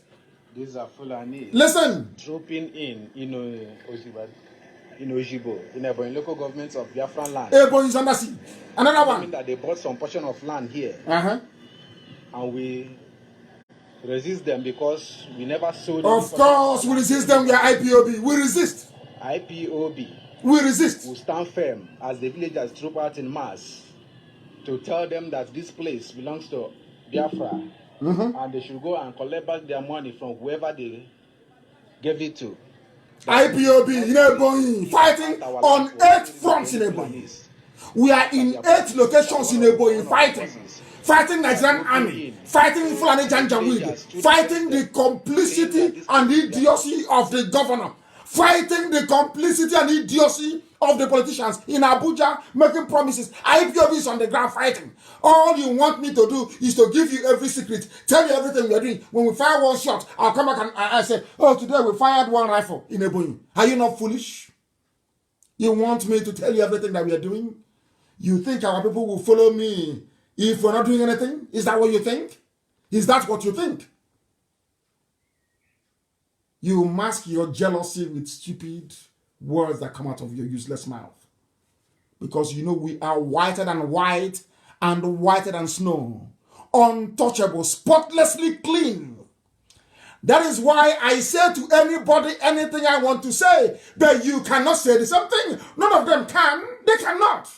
Because they're all compromised. I'm not saying you shouldn't work with me, but you must be clean. Very clean. Spotlessly clean. Not 1 leg in the zoo, 1 leg in freedom fighting, or 1 leg in resource control. Do you have a resource control anymore? That's an argument for idiots. What's resource control? Did we not force you to abandon resource control? It was IPOB. IPOB forced the taking away from resource control into freedom. The master child has common sense and ancient adage. You know, you find answer to everything in Igbo adage. Are you aware of that? Everything is there. You're looking for resource control. We were the ones that drove you away from that rubbish into freedom. Ask you to fight for your freedom. Everybody is there. We are doing the best we can. We don't need your useless money, Igbo people with their useless sense. Tomorrow you tell us, come and give us account. I think we must have given you up to $1 billion. You don't know them all. You have no idea who they are. Look at Yoruba, they funded Amotekun. Did you hear any of them come on social media talking? Tell us, how much is that van? How much is the spare tire? I can see the mirror was damaged. How much is the mirror, the side mirror? If I'm telling you, if it were to be Biafrans, or should I say Igbos, setting up Amotekun, hey, come and give us account. That's what we hear forever and ever.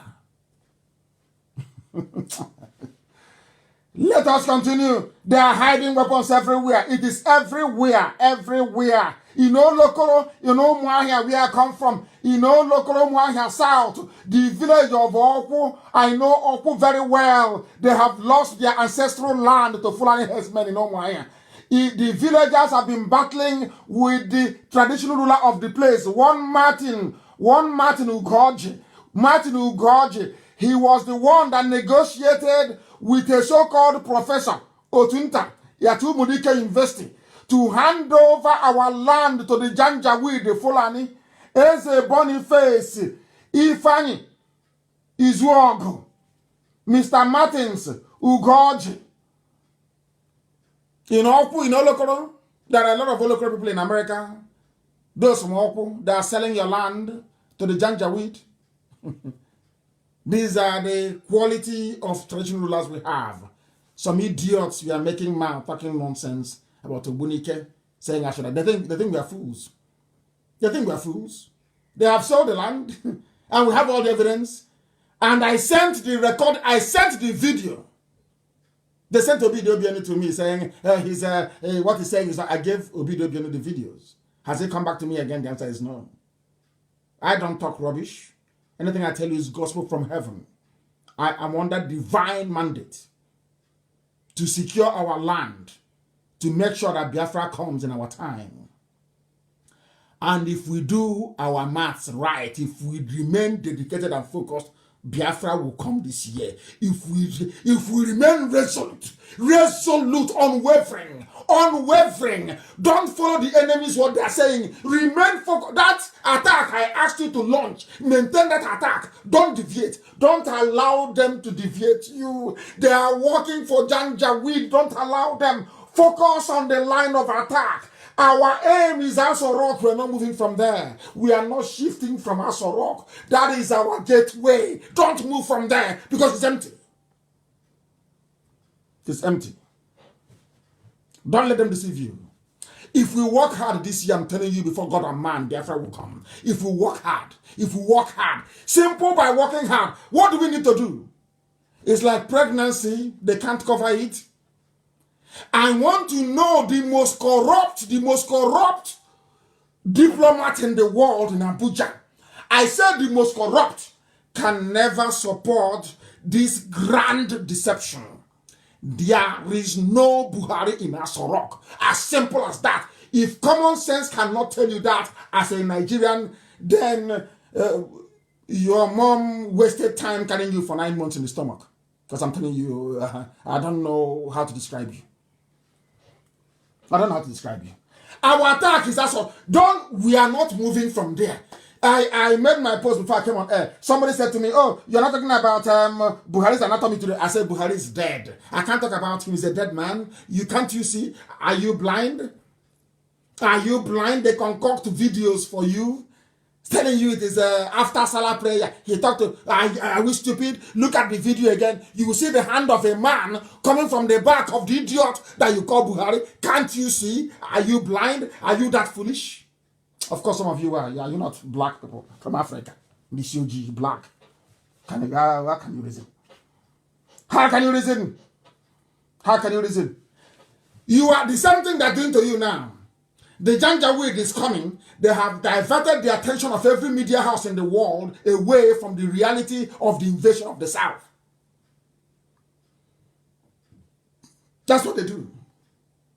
When I came out of prison, about to come out of prison, instead of some people like Ohaneze, Ohaneze never sent anybody to come to prison to see me. All others did. Ikedife, our late father Ikedife, sent somebody to prison to come and see me. Not once, not two times. Everybody came. Ali Bodibam Foundation came. Nzukomon, they came. Ohaneze never came. They never sent any delegation to come and see me. Not one. And when I came out of respect, I went to Enugu, to the house of Onyanwood, and I told him. He was in the USA. I went 2 times to go and see him. I said, this is the situation. They are going to come. They will come. It's only a matter of time. That don't let them divide us. They are coming. I will listen to you, but you must do A, B, C. If you do it, we are secured. They couldn't do it. They couldn't. And today, are we not dying? Are we not being killed? Instead of them to come out and say, we apologize. Come and apologize to IPOB. Say, we are sorry. That's all. Is an ancient proverb where we come from. You must apologize publicly. Publicly. That we got it wrong. All of you. You will say, we got it wrong. IPOB was right. You must say it. You must say it before our people in public, that they may know we preach the truth. You must say it. They are now smuggling arms. Arms are coming in from everywhere. The Janjaweed across the Sahel are moving into the south. We are discussing it now. It goes in through one ear. It goes out of the other ear. When the slaughter begins, when the great slaughter commences, I will tell you today what the UN will tell you. All of you letter writers, writing letter. I don't know why I'm in the mood to always be giving adage, because I don't know how to say it in English language. You leave the main point and you're discussing something that's irrelevant. They have come to our land. Who are the people that have been right from day one? You're asking for who to believe or who to follow or who to support. I'm asking you, who are the people that told you that they were coming? Who are the people that prepared for their coming? Who are those fighting them? When they said that they were fighting Fulani in Ebonyi, do you think the spirit fighting them? Is it IPOB? Is it IPOB? I don't know how else to explain to people. I don't know how else to explain to them. But I know that Asarok is empty. Despite their Janjaweed, what they want to do is to divert our attention. What they want to do is very simple. If Nnamdi Kanu and IPOB continues to hammer on the fact that there is no president, they will unleash war. This thing that the Janjaweed are coming is the brainchild of El Rufai and Mama Ndaura. What they want to do is to say, if you're saying that there is nobody in Asarok, and knowing the consequences of such revelation, what we're now going to do is to instigate war. There's going to be a war. So the world will be talking about the war and not about who is in Asarok. And they know that very well. And I'm telling them that Fulani must know this today. Today's date is the 27th day of May 2020. Let me say this to the Fulani who are listening, all over the Janjaweed, all over the world. By the time we finish this encounter in Biafra land, the Hausa people will overthrow all the emirs in the north. Right? It sounds funny now, isn't it? It sounds very ridiculous and unbelievable. I am telling the Fulani Janjaweed, this thing you have started, by the time we are done with you, Hausa people will reclaim their land back from you. All your emirs will be driven away from Hausa land. Write it down. So that as I told them in the US and they were talking rubbish, write it down. When it happens, history will refer back to this broadcast and say, on the 27th of May 2020, with the time standing at precisely 16 minutes to 9 p.m. in the evening in Biafra land time, that Nnamdi Kanu said this. You see all those emirs you're seeing in the north, they will go. Hausa youths will rise up, will remember how they have been lied to.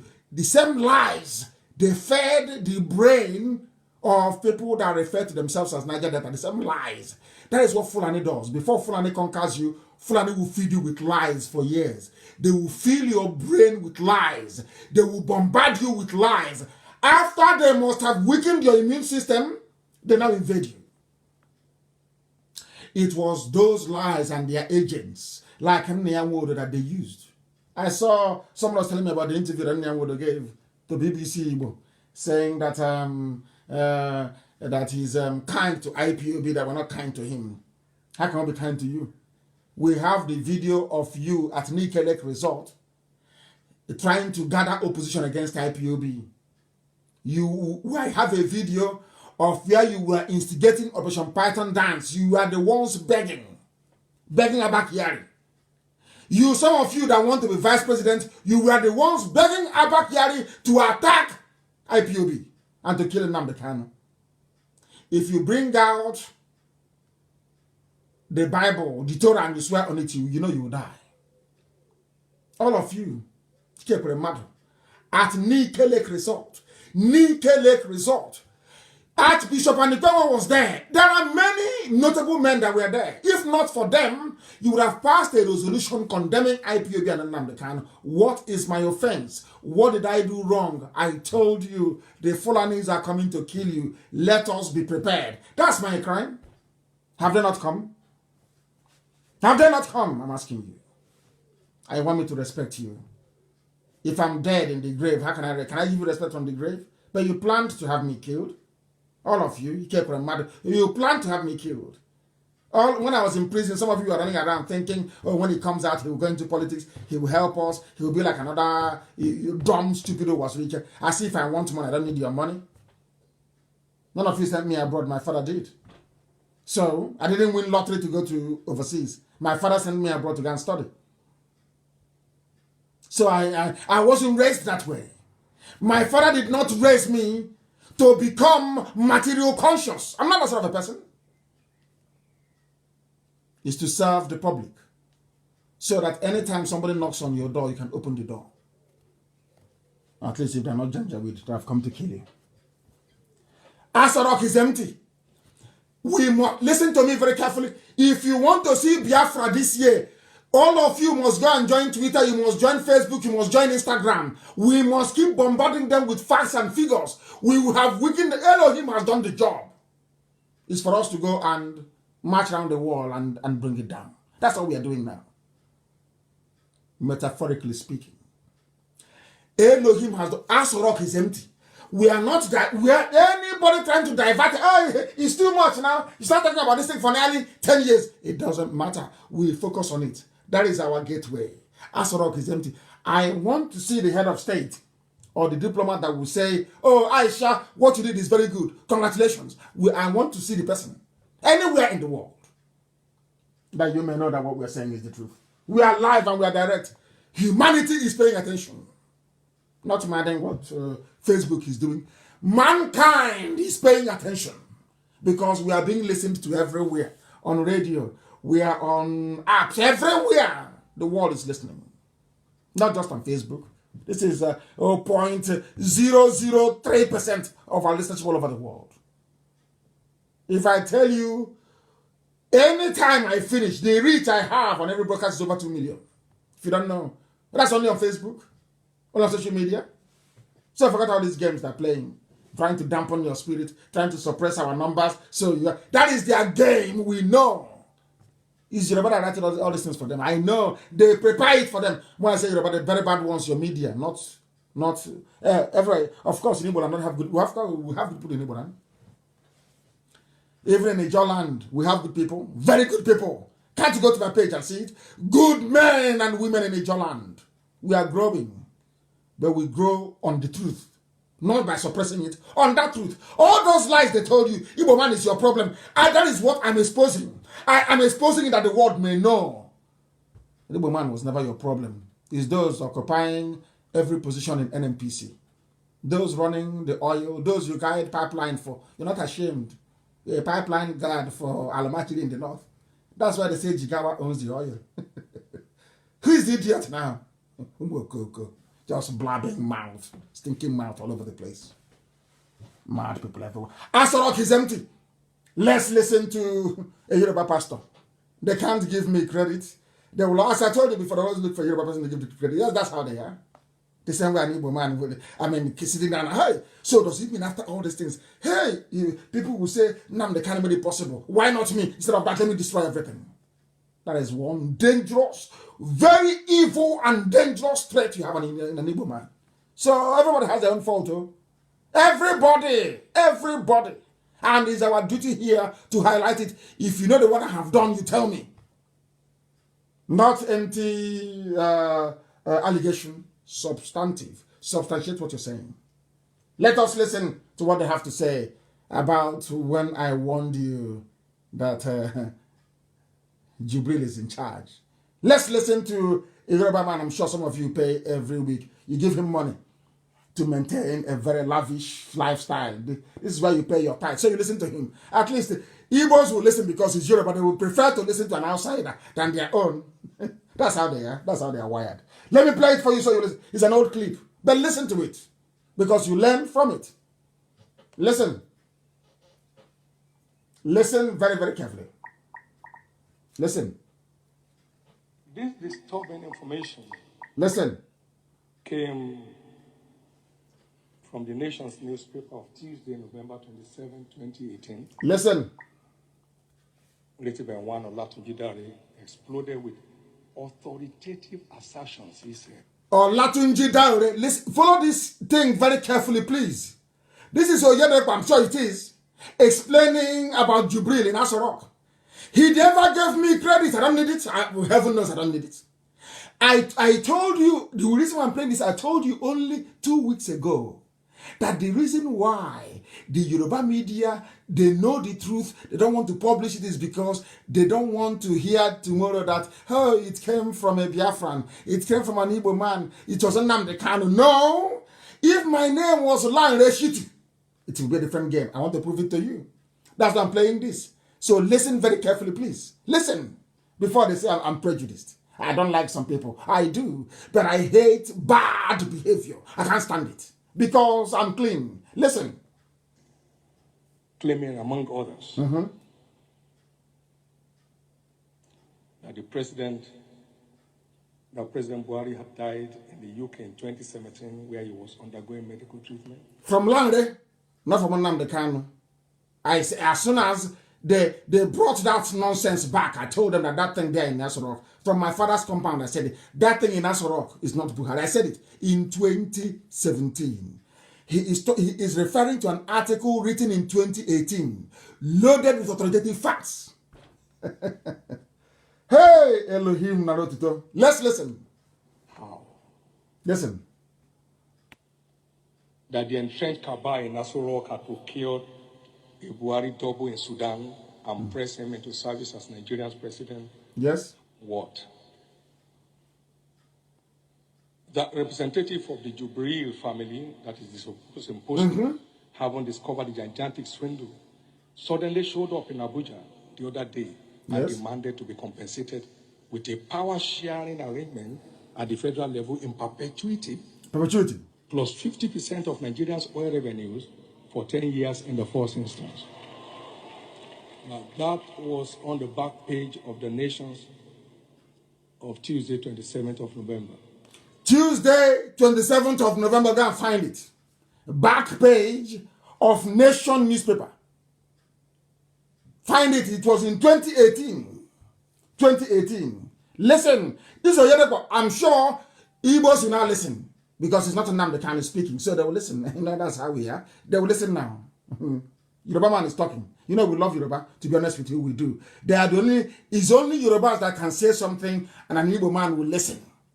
If you want Igbo people to do something, go and tell a Yoruba pastor to say something. And Igbos will listen. I'm being honest with you. That is the truth. Before heaven and earth, that is the truth.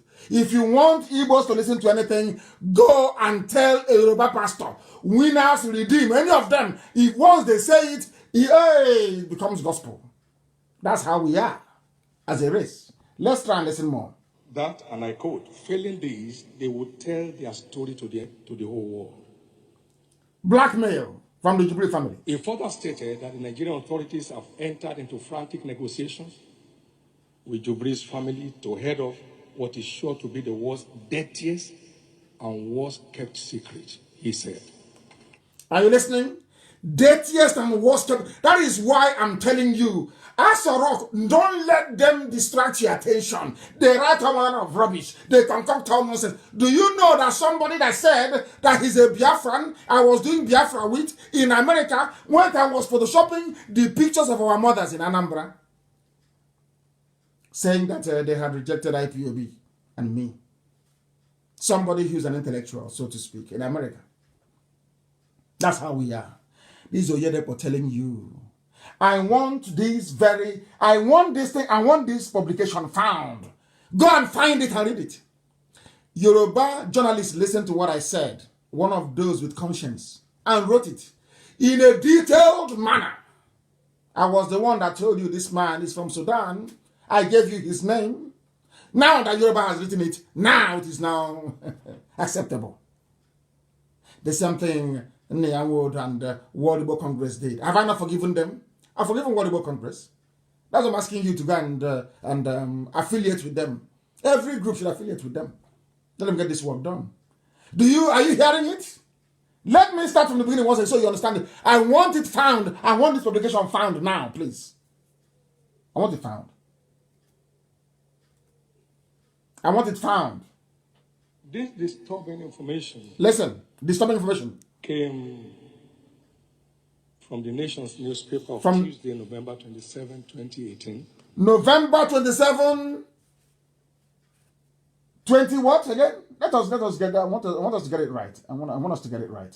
I'm now behaving like I'm now pausing and moving forward like Simon. I'm now playing video, moving it.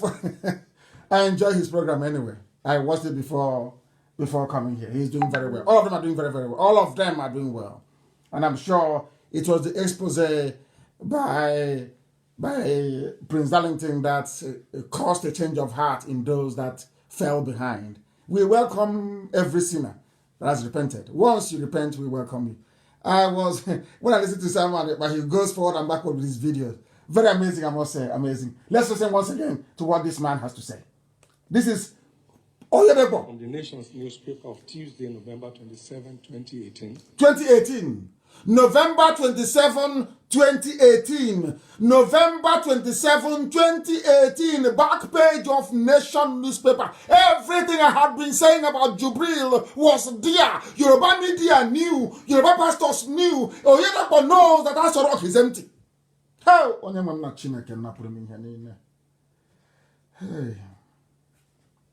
They know Asorok is empty.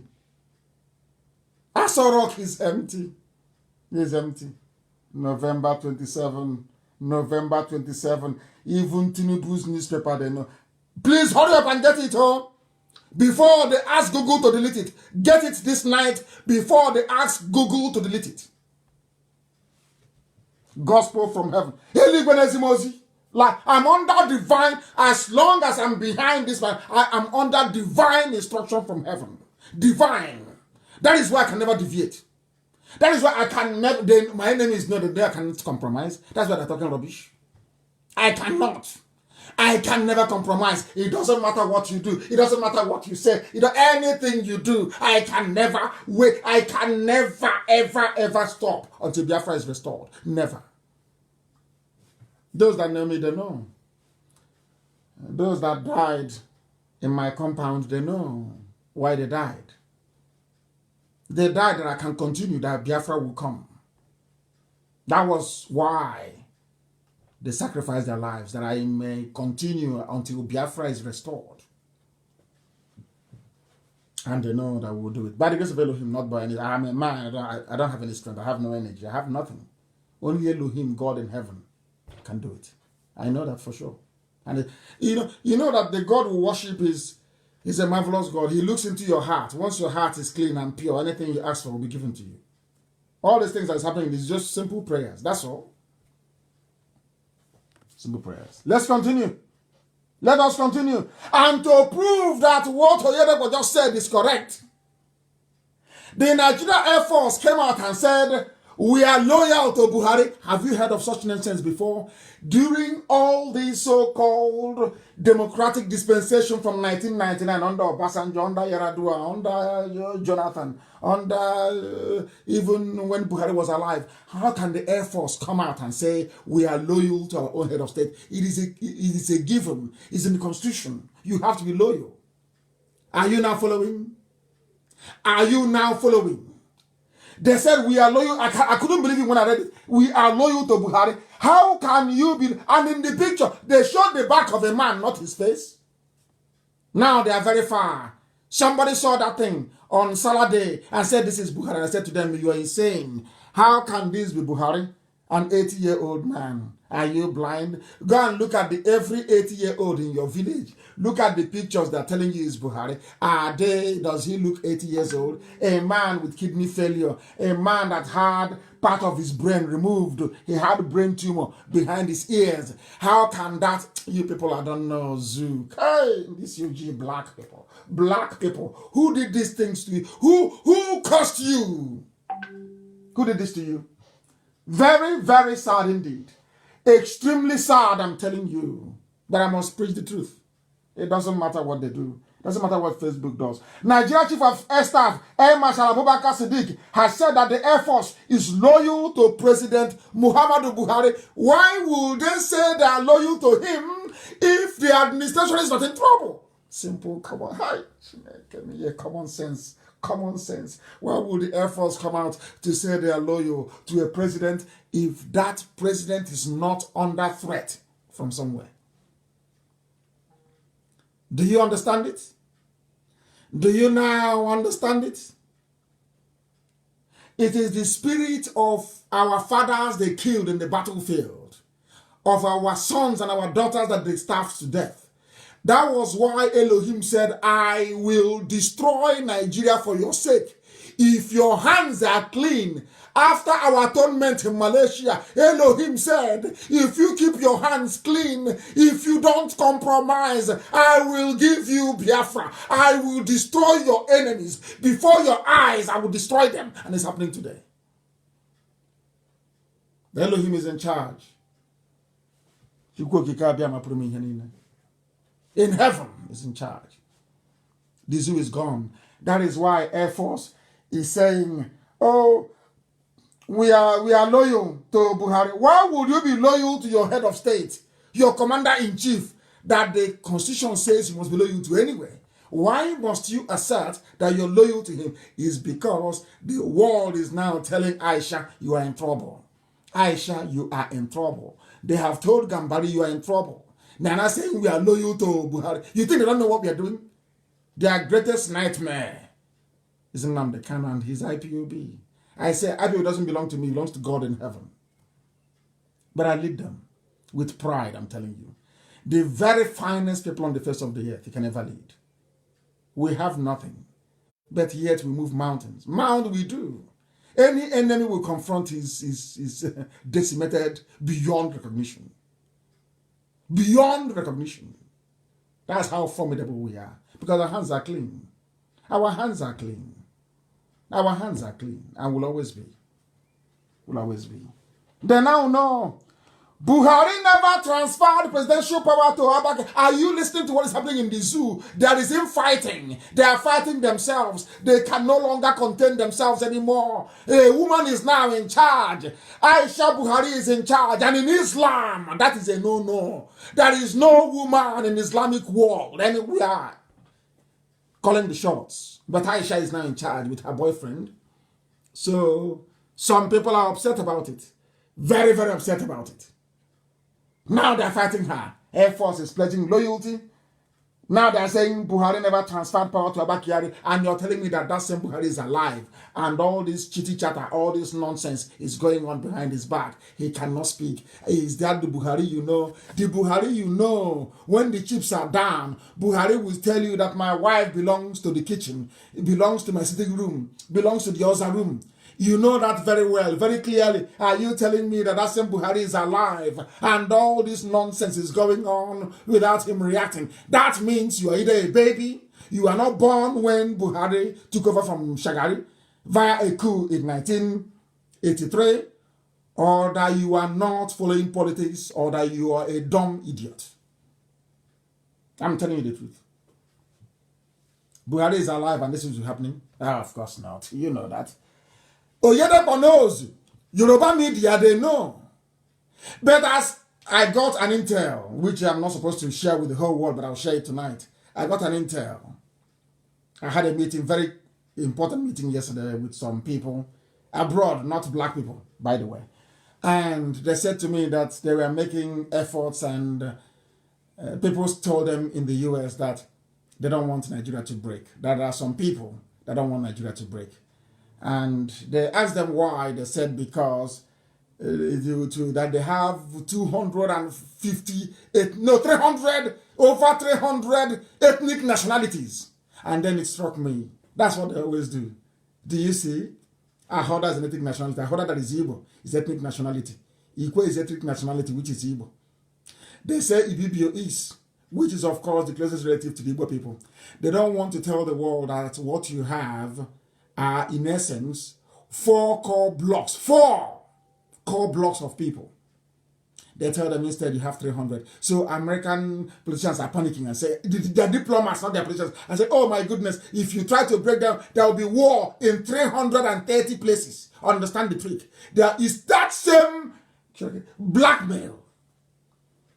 I'm giving you information that I shouldn't be giving, but I'm giving it to the whole world so that they know. We are working hard.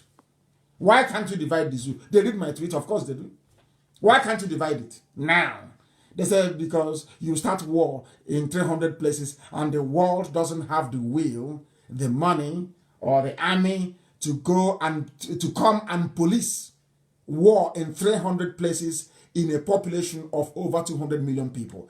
That do you see how the zoo is doing it? They bribe the diplomats in Abuja. They give them a lot of money. They bribe BBC. They bribe every news agency in the world to trot out this line. They have very top-notch consultancy firms working for them.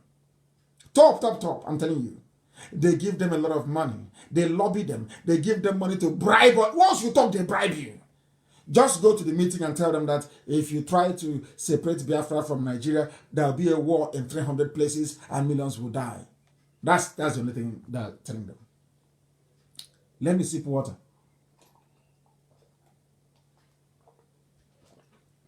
Now there is fighting in Asorok. Buhari never transferred power to Abba Kyari, and in all of the world, I want you to reason this way. In all of this nonsense, armed forces pledge loyalty to Buhari. Buhari never transferred power to. Why would Abba Kyari be mentioned when there is a vice president? Have you ever asked yourself that question? Why would they even mention Abba Kyari when the vice president is there, supposedly alive, supposedly relevant? He's a Yoruba man. And I'm asking myself, why all this debate about did Abba Kyari did Buhari, of course, Jubril, give power to Abba Kyari or not? Where is the vice president as constitutionally stipulated? Where? I hope it's now becoming a little bit clearer, isn't it? I told you, we dissect the zoo. We dissect the zoo with facts and with figures. So to engage your brain, I want you to ask any Alamajiri anywhere in the world, is it possible, those that actually managed this evening that can spell cat, for those of them who are listening, CAT is cat. It's called, in alphabet it's called C, but it's pronounced K. So I'm teaching them. So by Sunday, they'll be able to acquire some brain to teach them this. I'm asking, if everything is well inside Asorok, why would there be a debate as to who transferred power to who when there is a vice president that power should go to automatically should anything happen to the president? Simple, common sense. Common sense. Zoo used tissue paper. Garba Shehu reacts. Garba Shehu, he had been sacked by Aisha because this Garba Shehu was working with Abba Kyari. They were the ones that locked Aisha Buhari away from her quarters, humiliated her. Now this is her revenge. Garabashev is now talking from the sidelines. He's no longer prominent. He's no longer appearing on their Janjaweed news channel, Channels TV. Haven't you noticed? Femi Adesina is fighting for his job, saying, I will not talk. Don't sack me, I won't talk. Do you see what we've done to them? An idiot will come tomorrow and say, what have you done? Every time you're talking, every time you're... Yeah, idiots. But God created the world with speech, word of mouth. See how stupid they are? Hey, Sabon Tike. They don't reason very well. They don't reason.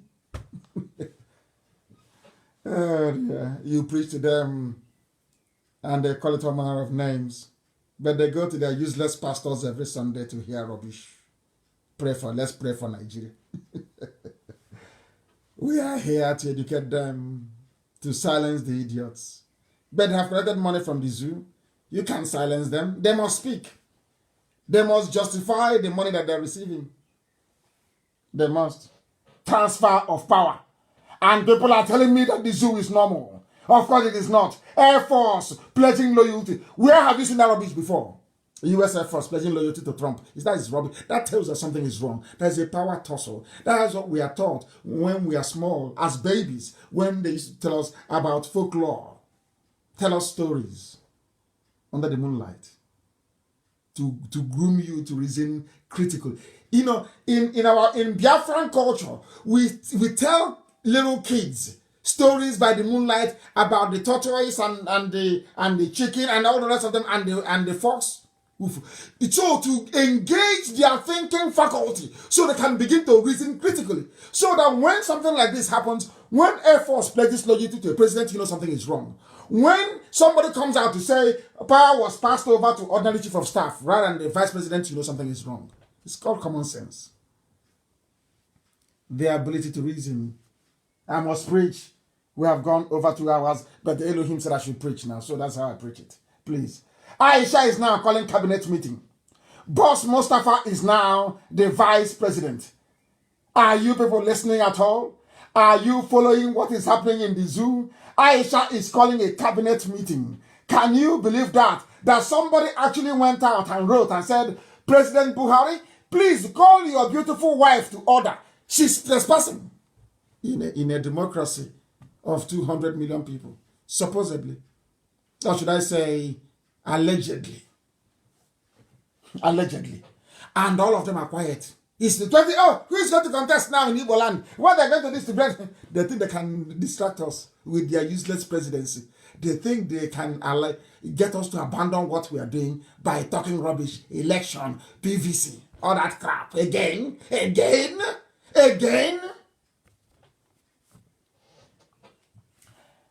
It has never been the duty of a First Lady of the Federal Republic of Nigeria to call a meeting of political stakeholders, which includes the Vice President and the Army Chief of Staff, into a meeting to discuss national issues. Is it clear now? But I told you here, the first in the world. I told you before anything happened that Aisha had taken over. I told you this thing about 3 weeks ago. I told you she's in charge. I told you live on air. Are you now believing me? There is no word that comes out of my mouth that is not divinely ordained by heaven to be preached. That is why everything I say is correct. You may not believe it. I told you that Aisha was in charge. Some of you poured scorn. You said that, and I'm asking those people, please clarify. Please tell me, if Aisha is not in charge, why would Aisha call a cabinet meeting in a presidential system of government? Why? How? Do you see why our enemies are afraid of us? Because we are learned. We are intelligent. Very, very intelligent, I tell you. Too intelligent, I'm telling you the truth. Do you see how we're unraveling this zoo? From what comes out of their mouth, we destroy them. Not, did I make anything up? Say, oh, what he's saying all the time, every time, he's obsessed with Buhari, and he's obsessed with I'm telling you the truth.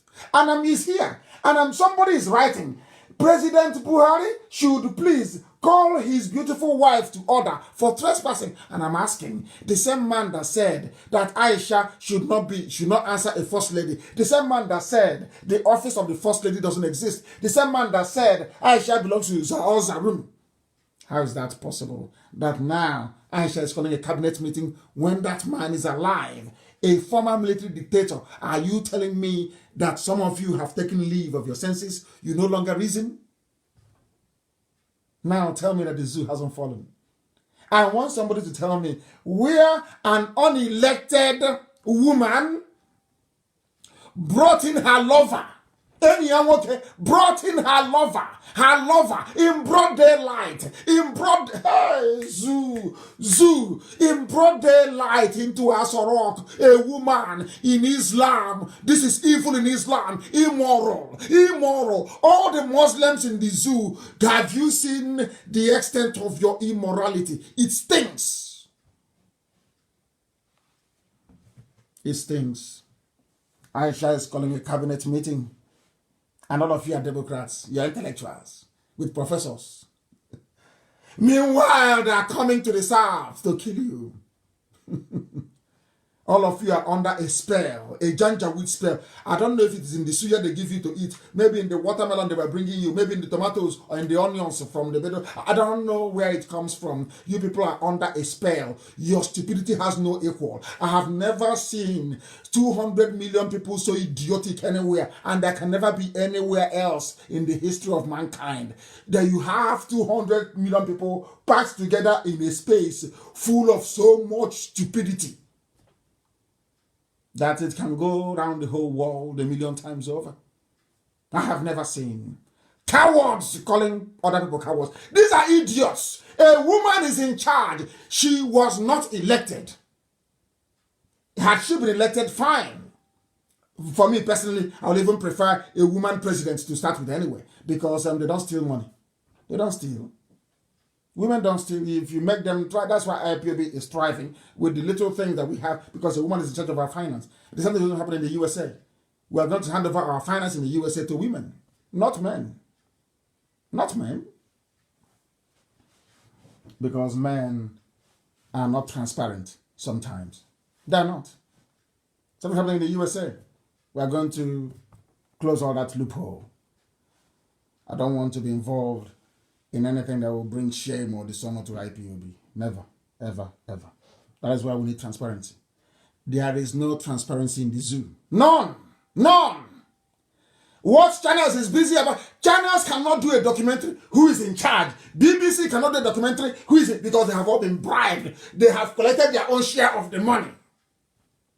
And they give you, some of you, 3,000 every week stipend to fight IPOB. World has his own. Obiano has his own group. Every governor have their own group of E-rats who will fight for them and defend them. And the E-rats, they have no job, no prospect, no hope of a job. Maybe they've promised them special advisor or special assistant in the year 2053. That's how foolish Nigerians are. A very useless set of people, I assure you. Useless. Useless. It is not the duty of a woman, a first lady, to assume the responsibility of convening a cabinet meeting. Aisha is flexing her muscle everywhere. She's the one now in charge. Time to make Nigeria great again. Aisha is now telling officials, this from Icons News, they are reporting it's time to make Nigeria great again. Like maybe a mini version of Donald Trump in a woman. Time to look at, was Nigeria ever great? When was Nigeria great, I'm asking? When? When was it great? There was never a time that Nigeria was great. For your information, let's make Nigeria great again. A woman that belongs to the house room. A woman. Unelected. I'm sure they are panicking right now. Hey, Zoo is shaking.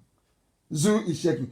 I'm taking you through a sequence, line by line, what has been happening in the zoo to buttress the fact that there is no president. There is no vice president. Aso Rock is empty. It is absolutely empty. There is nobody there. It's empty. Empty. They said the other day, presidency is now probing Abba Kyari to, after the program I did, they now changed and said the presidency denies Buhari is probing late Kyari's office and appointments after the program I did on Sunday. They have now reversed and denied it. That's how the zoo works. Because their media is their cash and carry to support every evil. Once this, even if Lucifer were to pay them, they will tell you that the road that leads to hell is paved with gold. I'm telling you. Nigerian journalists. If you come there, that Lucifer is drinking champagne, they are drinking champagne. In fact, anything is free Wi-Fi. If you go there, it's free data. Anything you want in hell, you will get. The Nigerian media will do that for you very quietly and neatly. Once you pay them. Nigeria. Great when that was not. It was never great. At no time was it great. It's been a banana republic from day one, running a rentier economy. They sell crude oil and they import everything, including toothpick. They import everything, including toothpick, into the zoo. Panic as Buhari probes Abba Kyari's office. It was carried by a slightly respectable Guardian newspaper. And yet, the next minute they deny it. Because they know the heat is on. They know the heat is on. They know the heat is on. Everybody who ever works with Abba Kyari, for humiliating Aisha Buhari, they are under threat of being sacked from their position. Under threat from being sacked. Every appointment made by Abba Kyari, every appointment made by the late chief of staff, this is according to Guardian again, not IPOB publication, not Icons News, not anybody independent. No, this is not anybody who you can blame of being sympathetic to IPOB. No. Buhari cancels appointments and approvals made by late chief of staff Abba Kyari. Cancels them. Who cancelled them? Aisha Buhari. Why? Because she was not in good terms with Abba Kyari. Is it not clear to all of you that you have no president and you have no vice? And in all this nonsense, how about the appointments made by Yemi Osinbajo? And now, if you're cancelling every appointment made by Abba Kyari, how about Hope Uzodinma that he appointed? Why are you leaving him? If you're going to probe all the appointments and reverse them, why don't you reverse Hope Uzodinma in Imo State, who was appointed as a result of Abba Kyari arm twisting the judiciary to appoint him from number 4 to number 1, only in the zoo. And Ohaneze went to pay homage to him. Once there is a bit of cash, Ohaneze and they are true. They're like a Nama following grass. Anywhere there is hope of raising money, they go there and they raise some cash. These are elite, elders, intellectuals. They are party. Every monkey is an intellectual. Every fool. Once you can cram 1 or 2 lines in a constitution, you recite it long enough, you're an intellectual. He's speaking English, he's an intellectual. Fools. Whoever told you that stitching sentences together, makes you an intellectual? Who told you that? From where? Who told you that being able to stitch 2 sentences together, string them along beautifully, makes you an intellectual? Who told you that? That's how backward education is in the zoo. Every monkey is an intellectual. Buhari cancels appointments. You should also cancel Hope Uzodinma. He was appointed by Abba Kyari to serve the Janjaweed interest. He thought he was going to live forever. The whole battle is raging. That even Dabiri, Erewa, they are now fighting over office space. They have kicked out Dabiri Erewa. They have kicked her out of her office. Under a new regime. Because there is no Buhari, there is no Osinbajo. None! Nobody is there. Aso Rock is empty. If you're in doubt, go and ask your daddy G.O., Your daddy GO will confirm it. Because Aisha is on a revenge mission. On a revenge mission. Those that denied her. Initially, Aisha wanted to bring back the body of her husband and bury him in Daura. It was Abba Kyari that prevailed on her not to do it, to allow them to continue to rule to 2023. They thought nobody would know. They never counted on the fact that we will expose it. Now, you see how many years it took us to put them on the back foot? How many years? I announced it in 2017, 2018, 2020. How many years? 17, 18, 19, 3 years. 3 years. If we had given up, by now they would have gotten away with this horrible, horrible crime of the century. But they can't go free. Aisha Buhari knows. She can't. They all know this now. Even the diplomats in Abuja covering them, they know they can't escape it. They can never escape this. Nobody can. It's like pregnancy. It will give birth. Very soon, let COVID-19 finish. Let me see where he will go, anywhere in the world, to attend. Oh my God. What will do to them? Let them come and attend now. Let's see. What we did to, people are saying, do you see what we did to Jubril in Japan? You know what we did to Jubril in Japan? We chased him away. He couldn't attend any of the conferences, any of the meetings. Worse is going to come. Let COVID-19 finish. Let me see where he will attend the meeting. And then we'll give them the embarrassment of their life. That thing they had in the world, we'll see it by force. If they had any brain, if Aisha had any brain, what should have done is to call a few people to say, please, I give you Sovereign National Conference.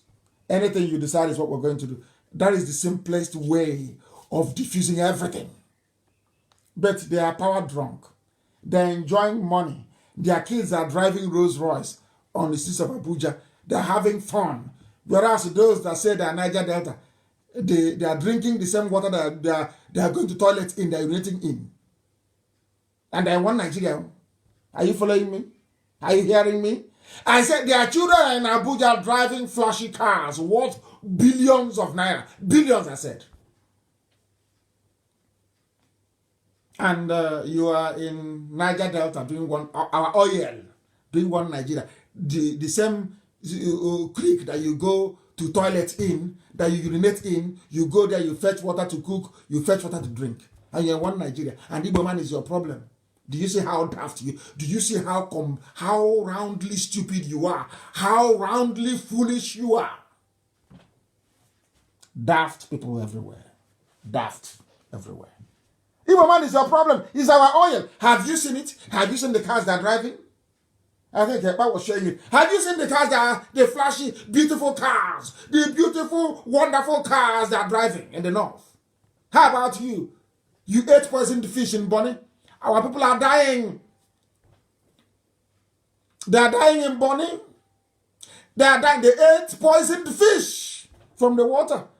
The same water they polluted, they contaminated with the help of their friends, telling you about one Nigeria. You are now dying in large numbers. Whereas those that told you an Igbo man is your own flesh and blood is your problem, they are driving flashy cars in the north, flying to Bayelsa with private jets.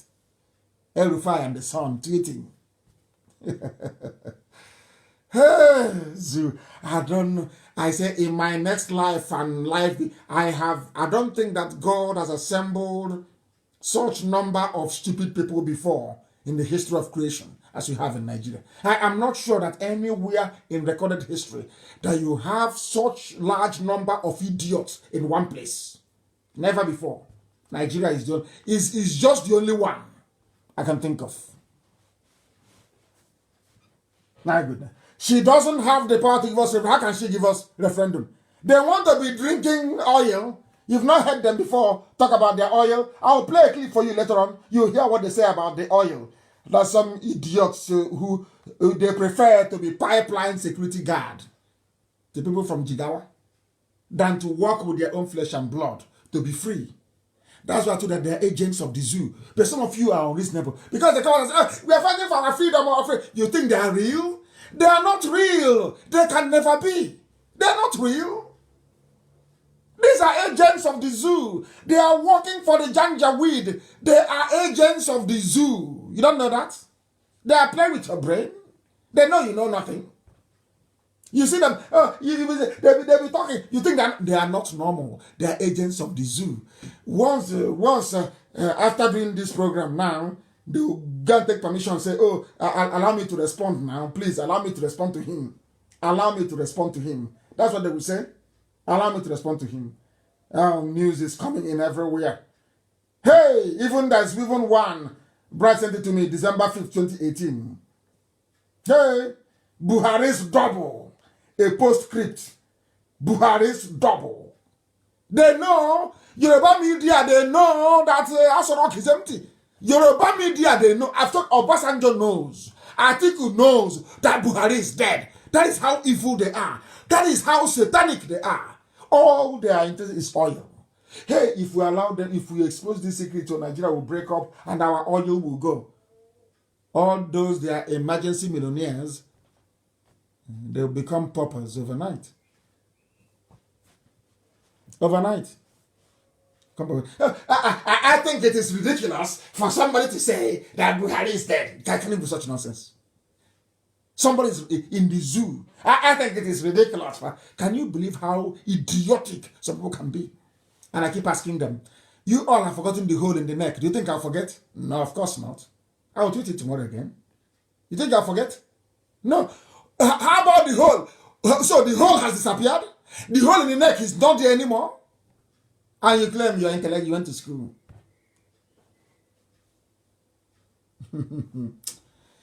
Dear me.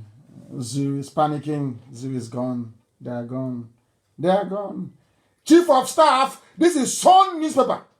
Screaming headline. Chief of Staff, Secretary to the government on warpath. Labour vows shut down if he returns. Have you not read it?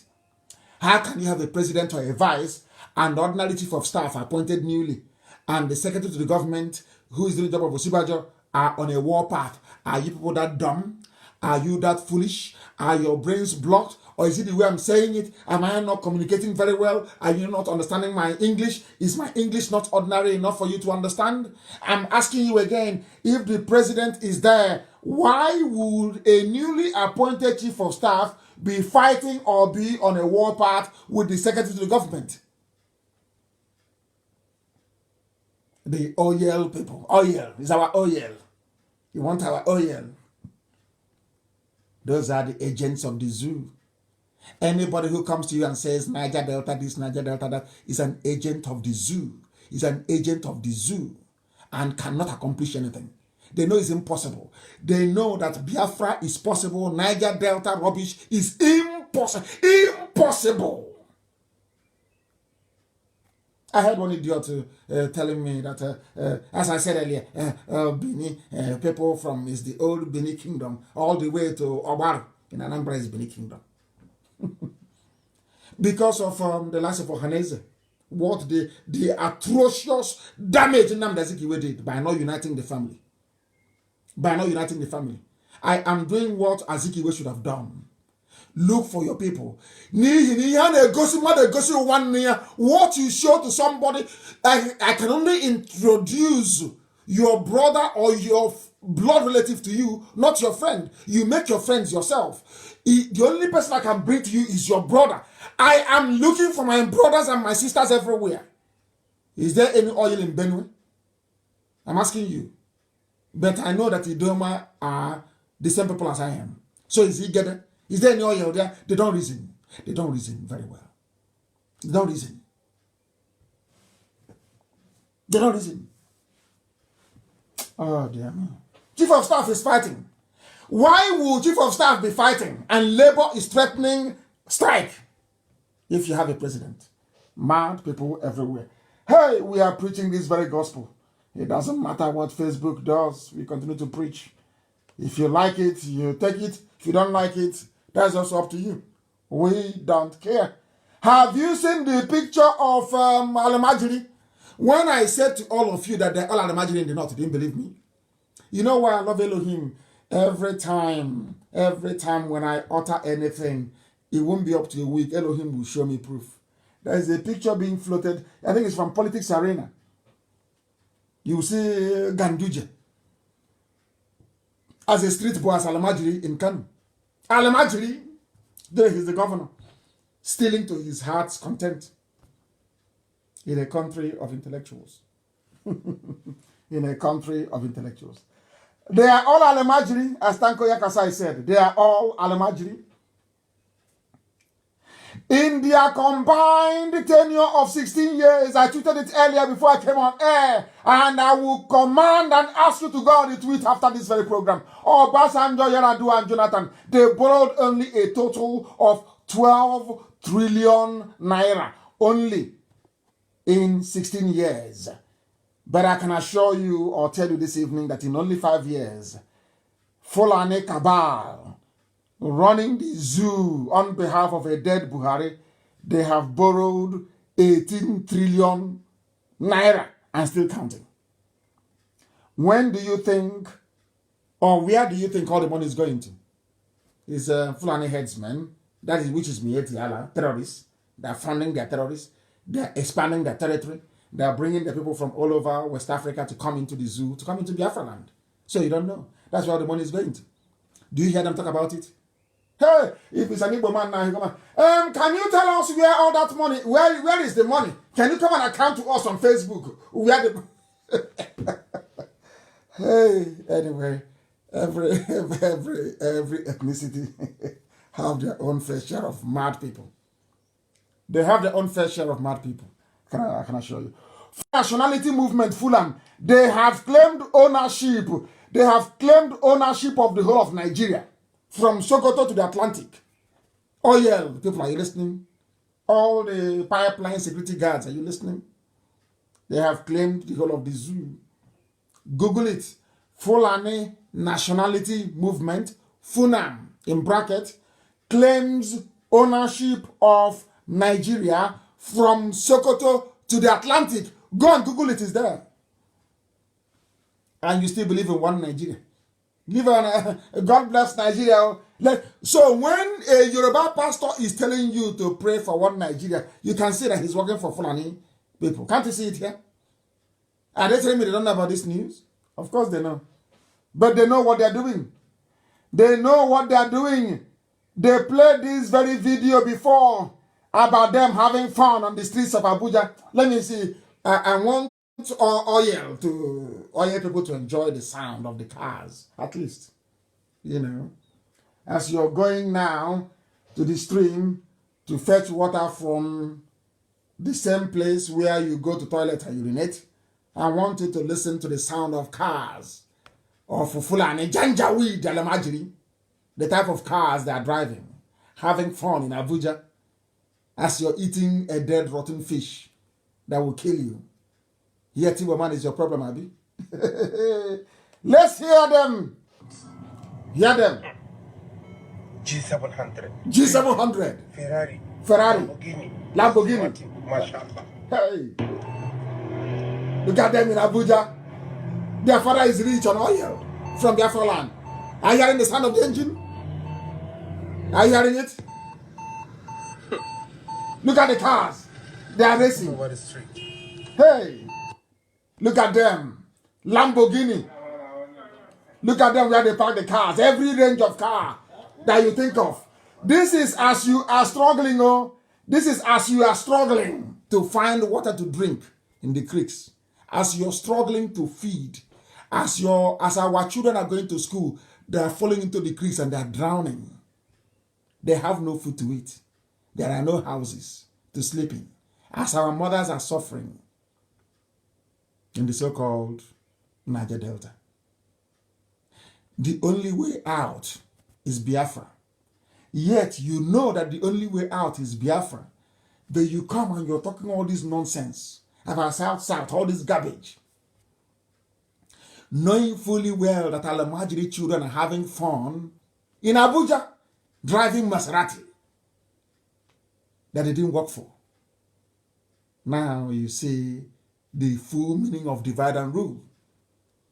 Now, who is stupid? All of you that didn't support Biafra, do you see how stupid you are? Is it now very clear to you? The cars are in the north. Tomorrow morning, 5 a.m., our mothers will rise up to go and look for fish to catch, to smoke, to sell. Those who didn't go to school are in Abuja driving fast cars. And you tell me you believe in one Nigeria. Mad people everywhere. Mad people everywhere. And who gave them the authority? The people that gave them the audacity to be doing this are those of you telling me you are not interested in Biafra. And those of you telling me about South. Those of you telling me that Igwe people come from Bini. All you idiots. You are the ones causing this problem. Let me drive. I want to ram it home. I want to drive it home. I want to drive your stupidity home. I want you to understand how foolish you are. I'm going to play this clip for you so you listen. So you hear it. So tomorrow morning, as you're opening your stupid blabber mouth to be talking rubbish, Niger Delta, let shame catch you. That's why I'm going to play this for you. I'll play it. Listen. Miles or nautical miles or more into the ocean is because of that 72% of the land mass of this country, which is the North. The North owns everywhere. So what they claim is the offshore oil is actually the oil of the North. Are you listening? What they claim is actually offshore oil is the oil of the North. And they are clapping. These are the people you're doing one Nigeria with. They are clapping at your stupidity, clapping at your idiocy, clapping at your Niger Delta garbage, clapping at your moronic South, clapping at your stupid. Oh, Chineke, people are stupid. So stupid. So stupid. So stupid. Are you listening? You have Bandef. You have. Are you working with the politicians? Who is the top politician? You are telling me to work with those appointed by Alamajiri. You think I'm stupid? You think if you say it, I will run to my death? Who are these people appointed by the North? Is that what you think? Do you see how they're saying the North? They never said Northeast. They never said North. It's only Nigeria doesn't have any North. It's only when they come together. Can you hear the man? All of you saying South, are you listening? All of you saying Nigeria, are you listening to this man? He is saying the North. He knows there is strength in unity and in numbers. Do you understand it? Do you understand it? Some will remain in the zoo because they were fathered by Fulani. Alamajiri blood is in them. I've told you this before. No genuine Biafran will say they don't want Biafra. Nobody on this earth.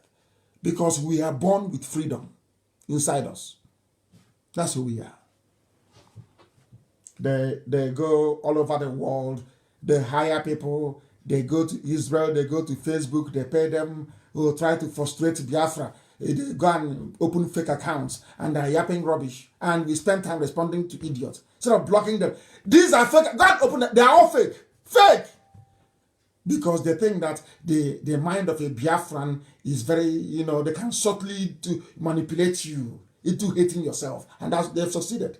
Listen, the oil belongs to the North, not Jigawa this time, the whole North. And they are clapping. These are the politicians you go to meetings with. They are clapping. It was covered by Channels TV. They are clapping in Channels TV, laughing at all of us. You Biafrans, you Easterners. They are laughing at you. You are stupid. Your oil is our own. We have divided you. Let me show you. Listen. If anybody should own it, it's the North. It's the North. That was the oil. So we should stop using these terms that have no sense at all. There are no oil producing states.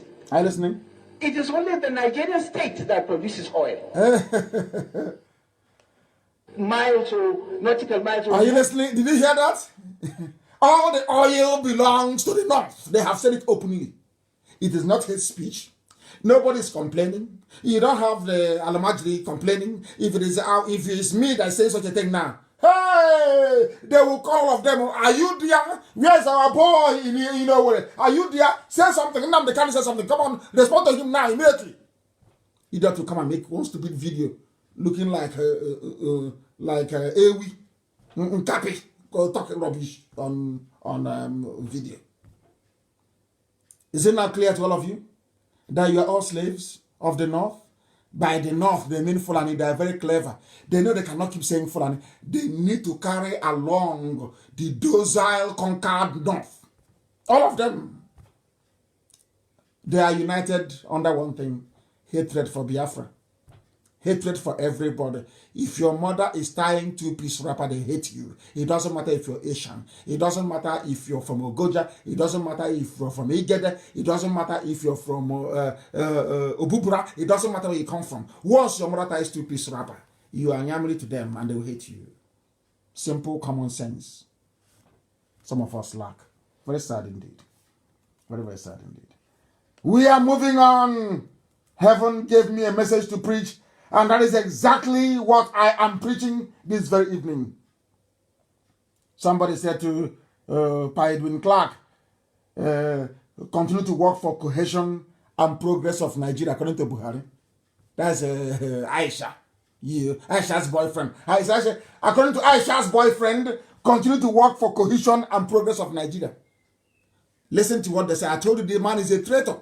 I told you Edwin Clark is a traitor. That's why they asked him to continue to work for one Nigeria. The same people that said they own the oil, the same people he's serving as a slave, even at his age. Is it not clear to all of you? Anything I tell you is gospel. I can't lie.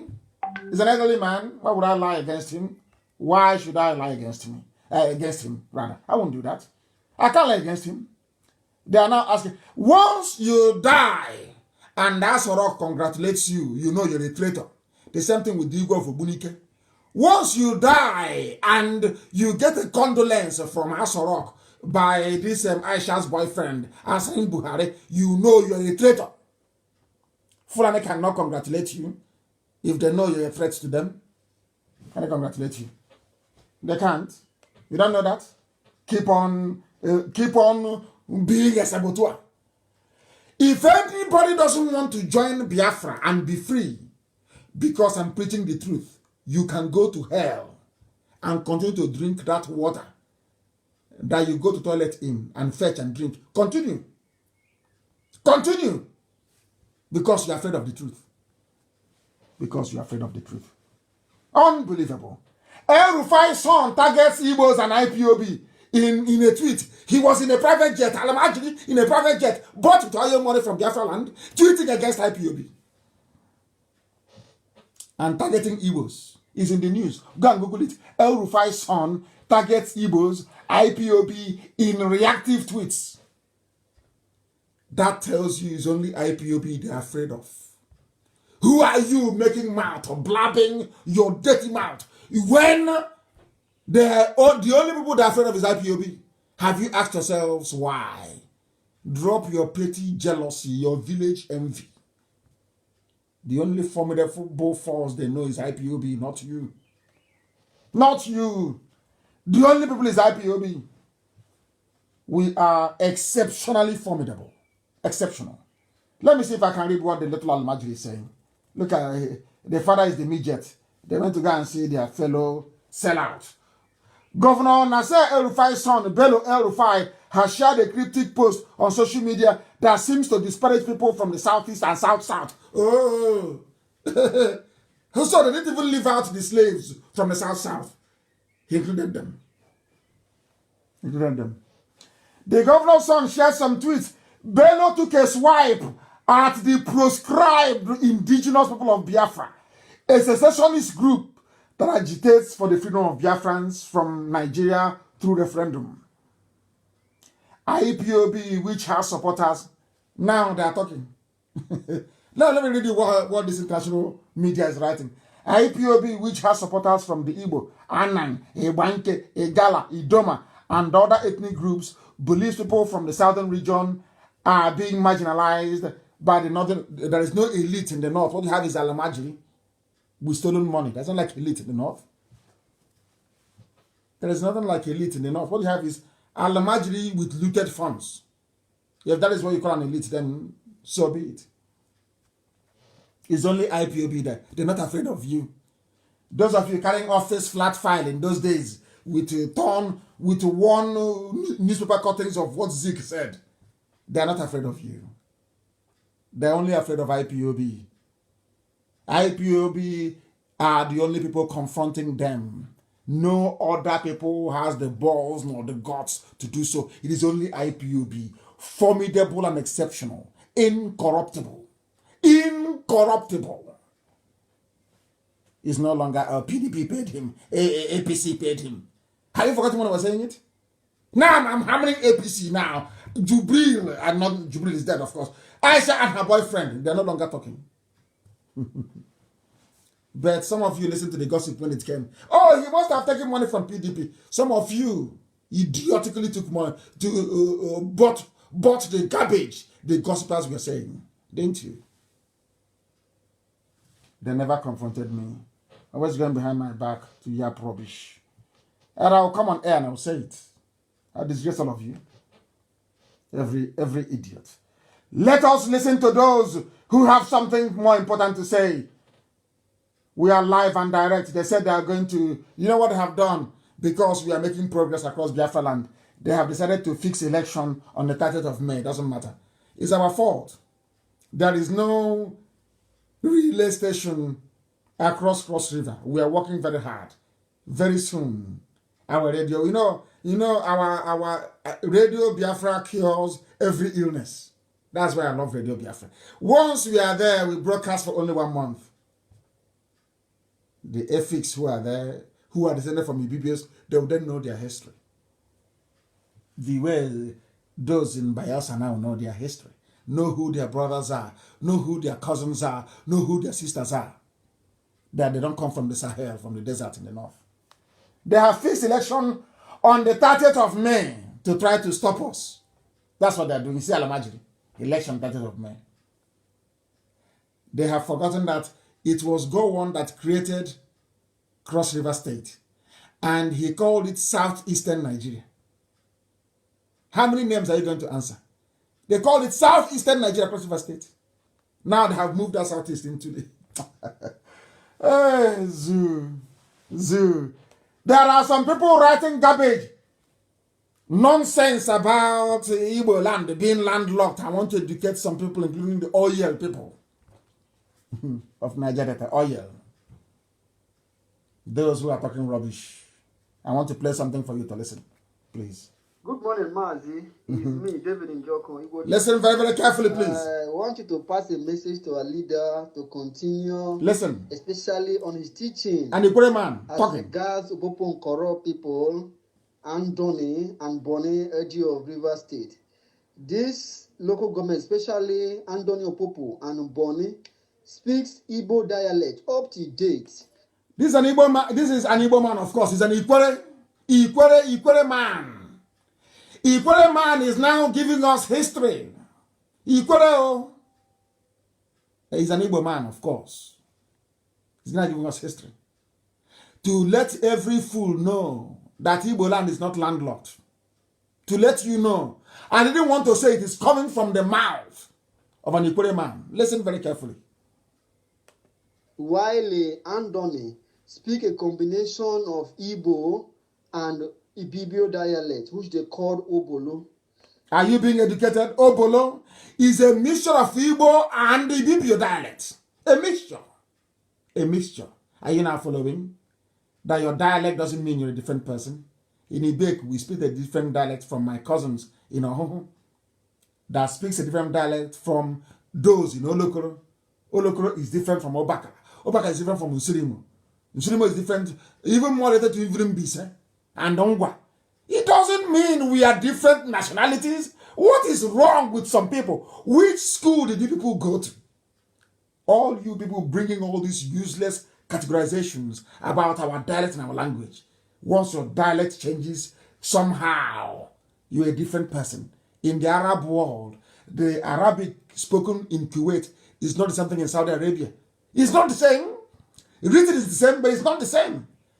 In the UK, the English, the dialect, the accent of somebody from London, Cockney is different from somebody from Anglia, from East Anglia, from Ipswich, and from Colchester. But they're all English. If a Scouser speaks from Liverpool, you cannot hear them. You can't understand their English. When they make movies, there is a subtitle. in America so that Americans can understand what they're saying. But they're English, they're Englanders. Are you following?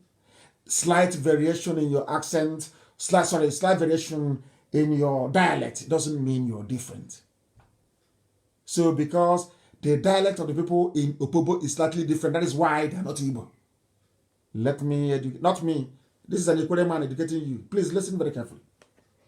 What surprised me is times, even up to this stage, that the Jaw will say this area are their land. But if we are a land... It's not a Jaw. He's telling you. Equatorial man is telling you now. Equatorial man is now telling us, teaching us geography. It's not a Jaw land. Listen carefully, please. Because we know what the Fulanis did after the war to divide us. We know what they did. And as I've said before, I know what Melford Okido told me personally.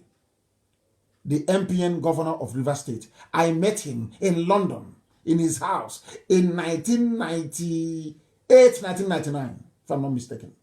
I know what he told me. That day, as we were going, he gave us transport money, I'll never forget. The former governor of Rivers State, Melford Okido, the former governor, who was actually, as a matter of fact, even an Igbo man, Okido, who doesn't know he's an Igbo man. Let's continue. Let's continue. Why do they speak Igbo within this axis?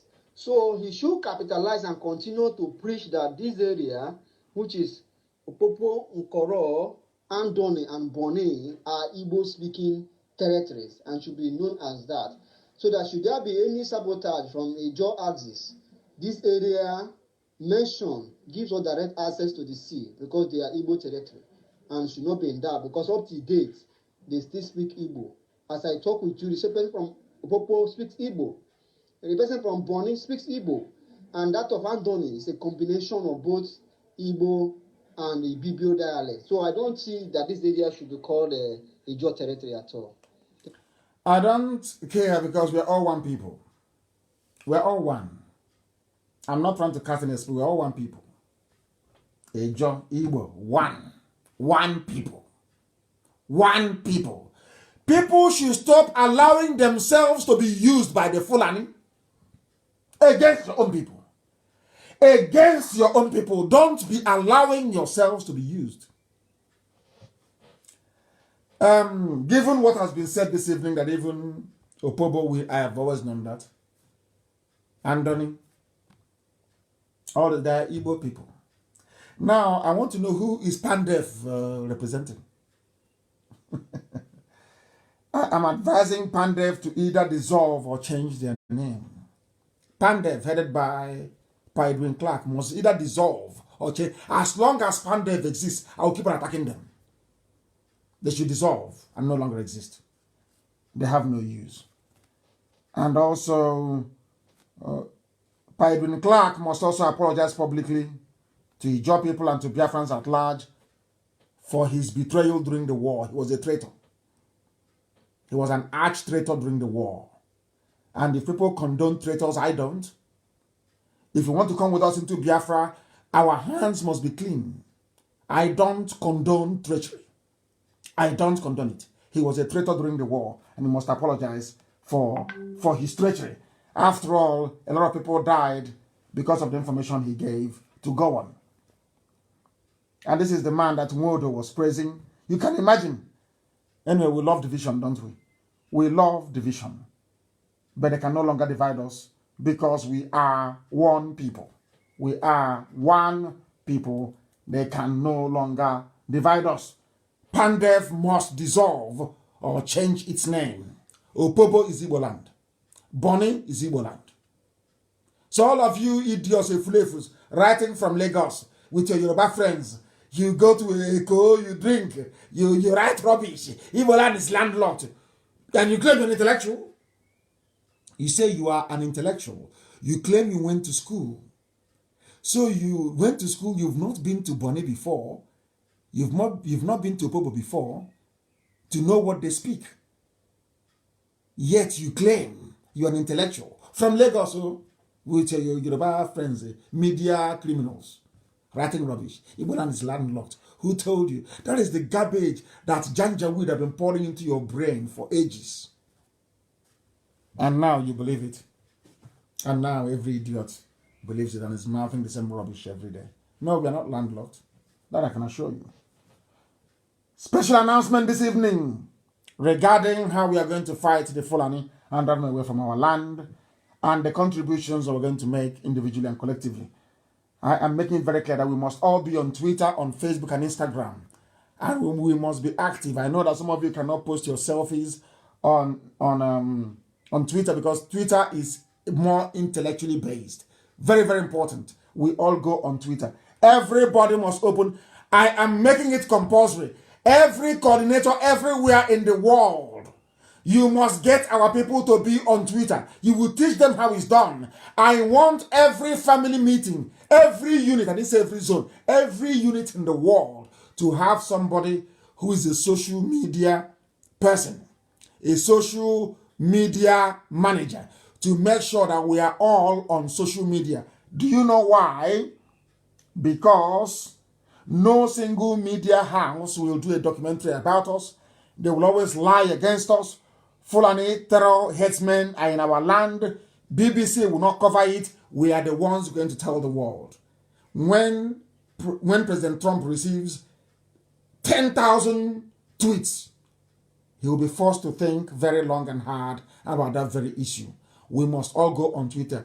I am asking all our coordinators all over the world, Mazi Nnamdi, our head of DOS, the Directorate of State, I am making it mandatory that every unit around the world will have a social media manager that will place all of us on Facebook, place us on Twitter, place us also on Instagram. Very, very important and very critical. We are telling our own story. Nobody is telling it for us. That is why we are on all these platforms. You cannot be in your house molding block and building hotels and motels and you think Biafra will come that way. We need to flood the world with our information. And that's exactly what we are doing. That is why we are on social media. And that is why they want to get us out. Oh, it's an online country.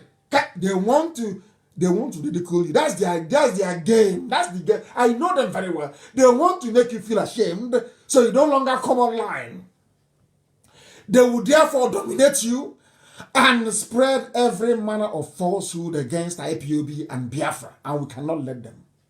Very simple. They think we are not smart. We are very smart, and we know. We are remaining on Facebook. We are going on Twitter. We are going on Instagram. Every social media platform, we are the ones telling our story. Pandef, what is Pandef? It has no meaning. If they feel it has a meaning, give me an indigenous name that binds all of you together if it's not Biafra. No, it's called Morocco. Give me an indigenous name. You claim you are Pan Niger Delta Forum. Remove Niger Delta is not an Ijaw word or Ijaw nomenclature. Give me a word that binds somebody from Bini with somebody from Ogoja. Name it and give me one word. I know in the west is Yoruba or Dudua. I know in the north it is Hausa Fulani. Give me one word that binds the so-called South together. Name one local word that binds it is not Biafra. Now you understand, don't you? Now you understand how we collapse the zoo. Reason and intelligence. That's all. If Pandef is to exist, give me a local name. Give me a local name that defines who you are. Because there is none. There is no name that binds a Yoruba person that descended from Oromian in Bini, the ruling lineage now in Bini. Or in Igodo. There is nobody that comes from that particular lineage of the current Oba in Bini. How are you related to somebody from Ogoja? I'm asking a simple question. How? But you're all in Niger Delta Pandev. You're all in the South. How I remove the English word, the nonsense, Niger Delta. Remove it. Give me one name that binds you together, historically, or as a people. Tell me now. I'm waiting. I'm looking here and I'm checking to see if I'll get a text. Because there is none. So that's why Pandev is rubbish. It is wrong. Any day they hold a meeting, I will attack them. I will schedule an emergency broadcast and I will attack them. Give me a local name where you come from. Give me that binds all of you together. There is a name that binds the 7 states together. It's called Ohaneze Ndị Igbo. Give me the name that binds South together. Give me a name now. I'm waiting. Not making mouth, talking rubbish on Facebook. Give me a name that binds you together. There is none. So it's fake. Go and look for the meaning of it. I won't tell you. Izukaman and Neji. Go and find it. Go and find the meaning of it. Go and find it. Nothing binds you together. That is why you have a concocted name, a made-up name, Pandef, that has no meaning. Is it English? Is it a John name? Is it a Benin name? Is it Urobo? Where is it from? What's the meaning of Pandef in Ibibio? What's the meaning of Pandef in Ejagam? It has no meaning. So dissolve that rubbish and answer your name. In the north, the answer Arewa. That's what the answer. Arewa in the north. In the west, the answer Oduduwa. And we are Biafra. So the more you try to divide us, the more foolish you become. Have you seen it? I'm now asking you to give me a name, either in Ijaw language, any local name that is African, that binds the whole of South together. Give it to me and I will stop what I'm doing. Give it to me now, I will stop. Because there is none. Is there? There is none. Absolutely none. Let's continue. We must all go on social media. Edosium, take note and inform our people all over the world. Very, very important. Very, very important. I was invited to VOA. I told you this before. When I was in the USA lobbying US senators. And I'm very glad to see that it's beginning to yield fruit. Most of the senators are now writing. I posted it on my page. They are now lobbying Trump to make sure that the killing of Christians and marriages in the north and also in Biafra and it comes to an end. Very, very important that we do this. We must all go on Twitter. Very, very important. We must all be there. It is about journalism without boundaries. We have a very credible army of e-warriors and I salute them. Our e-warriors, I salute all of you. One after you're doing a very good job. Nobody gives you money. Everything you do is on your own. You stay awake all through the night because you're fighting for your freedom. And when the time comes, you will tell your children this, that I stayed awake all night, fighting. People don't know the meaning of media. That was how they told us, oh, don't mind media now. Oh, go and trade. Go and work as Wafia. And Yoruba took the media and finished us off. Now, the media we have found, which is new, which is social media, they want to drive us away by ridiculing what we are doing. It's an online country. You have an online president. Tell them yes. But we stay there. They are very smart. That was how they drove us away from mainstream media. Minaj was in Obosi. No Igbo man supported Minaj. No Igbo man brought out money. It died. That was when I knew our people is something else. Now they want to drive us away from social media that we dominate and control. The answer is no. So we must tell our story. That's why we are there. They think they're smart. If you say it's an online country, then we are out of shame, we abandon it. Alamajiri. Yeah. Oh. We must continue on social media. We must continue because we are dominating. And I must also state very categorically, I love the freedom that Adaka Boro fought for. Because Igbo politicians then were very stupid and hopeless. I don't blame anybody for fighting for Niger Delta then or fighting for whatever thing they were fighting for. I don't blame them. You can even see how the Igbo politicians are treating us, fighting for their freedom. And I can imagine what Adaka Boro must have gone through at the hands of these people to compel him to declare a Niger Delta Republic. And instead of calling him to ask him what is your problem, Ironsi locked him up. That was wrong. I don't support it. I don't. And I support the agitation for Niger Delta. That was then. But with what we know now, that they brought in this Niger Delta to divide us, please, we should not allow them to succeed. That doesn't mean I'm looking down on Niger Delta agitation. Everybody has the right to agitate, to be free, and that's what we are doing. But we must do it as one people together as one. After that, it's going to be a confederation. You'll be on your own. Everybody will be on their own. The only thing that will hold us together is to stop the Fulanis from coming. So we'll have a common defense policy and common foreign policy. That's all. I don't want to be misunderstood. I don't want it to seem, because I know the criminals are now lying and saying, oh, he's against our agitation. No.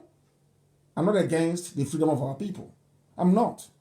Heaven knows I'm not and can never be. And I respect those that have fought and died under the name of Niger Delta.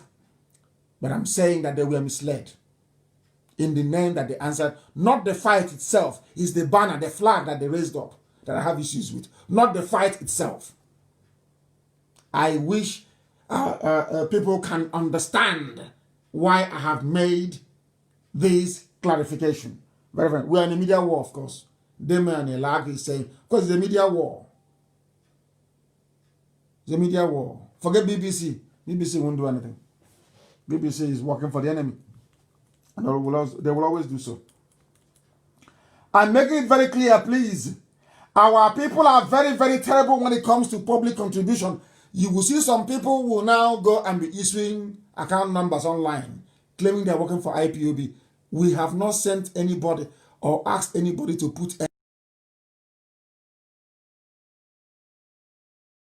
talk to you about funding and about support, not funding, even support for IPOB activities and the work that we're doing. And that is Rabbi, as I mentioned before.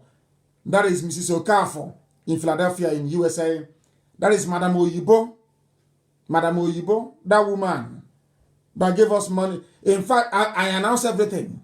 Madam Oyibo in USA today gave IPOB $100,000 today.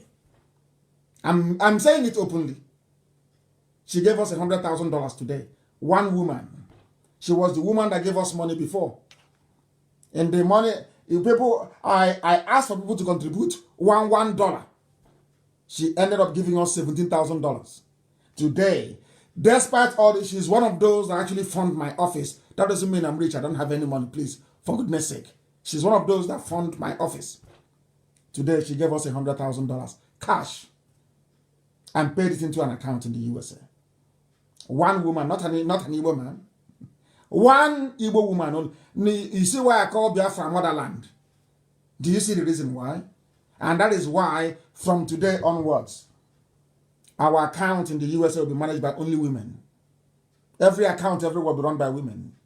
Every state must open a bank account to be run by a woman. And you must grant access to our sister Nenayanya. If you don't grant access to our sister Nenayanya, between now and when next I'll be on air, I'll give you 1 week because of COVID-19. Every account in the world, Nenayanya must be in it. If she's not there, I won't trust that account and I'll close it down. Everybody, take note, especially USA. I'm announcing it live on air. Take note. If Nenayanya cannot see what you're doing in your account, because I'm the one that they will say they gave 4.4 trillion to. So I need to know what is happening so that I can have evidence. I can publish it because they are gossipers. And the Igbo men gossip better than any other group of people in the world. Igbo men can gossip for their life. They love gossiping. I don't want it. Please, that is why, let me repeat, our women will be in charge of every account we have everywhere in the world. Only women, no men. Men shouldn't come near, they shouldn't come close to our account. No man should come close to it. It's an order from tonight. Very, very important, please. Very, very important, please. Extremely crucial. There has to be discipline in our ranks. Anybody giving you appealing for funds on Facebook, on social media, distributing account numbers, telling you IPOB said, it is a lie. I did not send anybody. Only Nenayanja can speak to you about funding. Only Rabbi, who is my emissary. Only Mrs. Okafor, who has contributed immensely. She wanted to sell her house in America and I said, no, God forbid. A mother. That's to tell you what our women are doing. Only Mrs. Okafor, who has contributed a lot in this a lot. I don't want to mention the amount. A lot. She has contributed in this very effort we're making. Madam Oyibo and also our two sisters that man our inquiry lines. Only them. Anything you see online is fake. It is fake. Absolutely fake. I'm making it very, very clear, please. Nobody should give money to any IPOB officer in the USA claiming it is to fight Fulani headsmen. I'm making it very clear. I said no, no, no. If you want to support the effort to drive away the terrorists from our land, go to World Igbo Congress, look for Professor Ejiofor and give him your money. Don't give it to IPOB, please. We don't need it. We don't need it. It's too late. When we asked you before, you are talking rubbish. 2015, we don't need it anymore, please. Go somewhere else and give it to them. That brings us to the end of today's proceedings. I want to see if I can take at least maybe 1 or 2 calls. I said I will take some calls, and I want to take it. Let me see if I can take 1 or 2 calls. You have the number. It has to be only on WhatsApp, please. Only on WhatsApp. Very, very important. If I get any call on WhatsApp, then I will take it.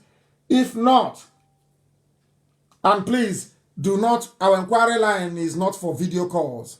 I know you hear the voice of our daughters and you want to, the caller, stay where you are. I'm coming to you in a minute. Stay where you are. No video calls, please. There are WhatsApp lines. No video calls, I beg of you. No video calls or inquiry lines. No video calls, please. The caller on the line, can you hear me?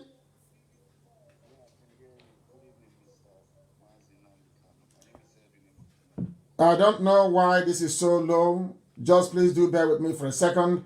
The voice is very, very low. I don't know what is happening. I don't know what is happening. Let me see if I can get you on the other side. Just bear with me for a second.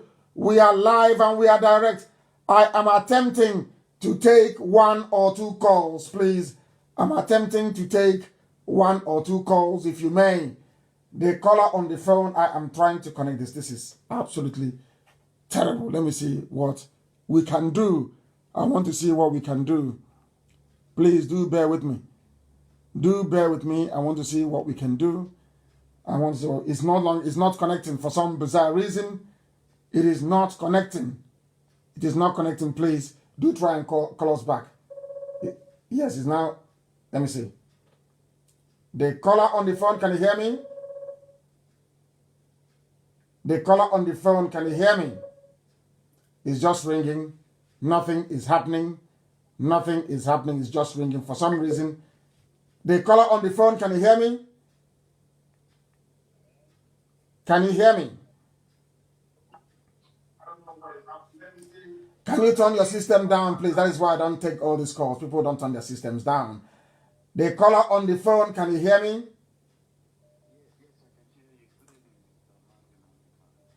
Good evening to you. What is your name and where are you calling from? Yeah, my name is Edwin Emokinyo, Robo from Delta State. I'm calling from Ireland. I just want to thank you for your show. I've been following you for over a few months now. And you are Urobo. Are you a Biafran or are you a Niger Deltan? Which one are you? Are you Niger Delta or you're Biafran? I want to know. No, I'm a Biafran. That's for sure. Okay, a Biafran. Very good. Please go ahead. Yeah, I just want to say I want to thank you for what you're doing. I want to thank you for the immense work you're putting in on IPOB. I'm also a follower of IPOB in Ireland, and I just want to reach out to you and say I've been following you for a few months now, and I truly acknowledge the hard work you're putting into. I just want to pray for you. I pray that God will bring this Biafra restoration to fruition in Jesus' name. Thank you very much, and keep up the good work. Thank you very much. Thank you very, very much. He gave us his name, and he is from Urobo. He's one of us. He is not a Niger Deltan. Only a fool can be a Niger Deltan. He's from Urobo. That is where he comes from, and he is a Biafran. That is the name that unites us. If you're in doubt, give me a local name for Pandef. It doesn't exist. There is no local name for Pandef. The line is jammed. Too many calls, and the line is frozen. Way too many calls. I will be live again on Saturday evening on the day of our remembrance. And that very day, I will not preach very much. We will just pray for the soul of our dear departed and then I will try and fix the system and take as many calls as possible. Our lines have crashed. I'm telling you the truth. The phone has crashed. Way too many calls. The phone has crashed and there is nothing we can do about it. I don't know what is happening. I have no idea. Oh my goodness, the calls are too... Hey, unbelievable. We have now brought our proceedings to a close this very evening. I thank all of you for listening. And as always, without hesitation and proudly proclaimed, Biafra is our religion. Here on Radio Biafra is where we worship because Elohim Chukwokika Biama is our God. I thank you very much for listening. From me, from here, it is good evening.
They won't even allow me to enjoy this Urobo national anthem. They won't allow me to enjoy it. Even to play it is... Oh my goodness, our people. They are lovely people anyway. Their friends are very good. Thank you very much for listening. Thank you very, very much. I remain blessed wherever you are.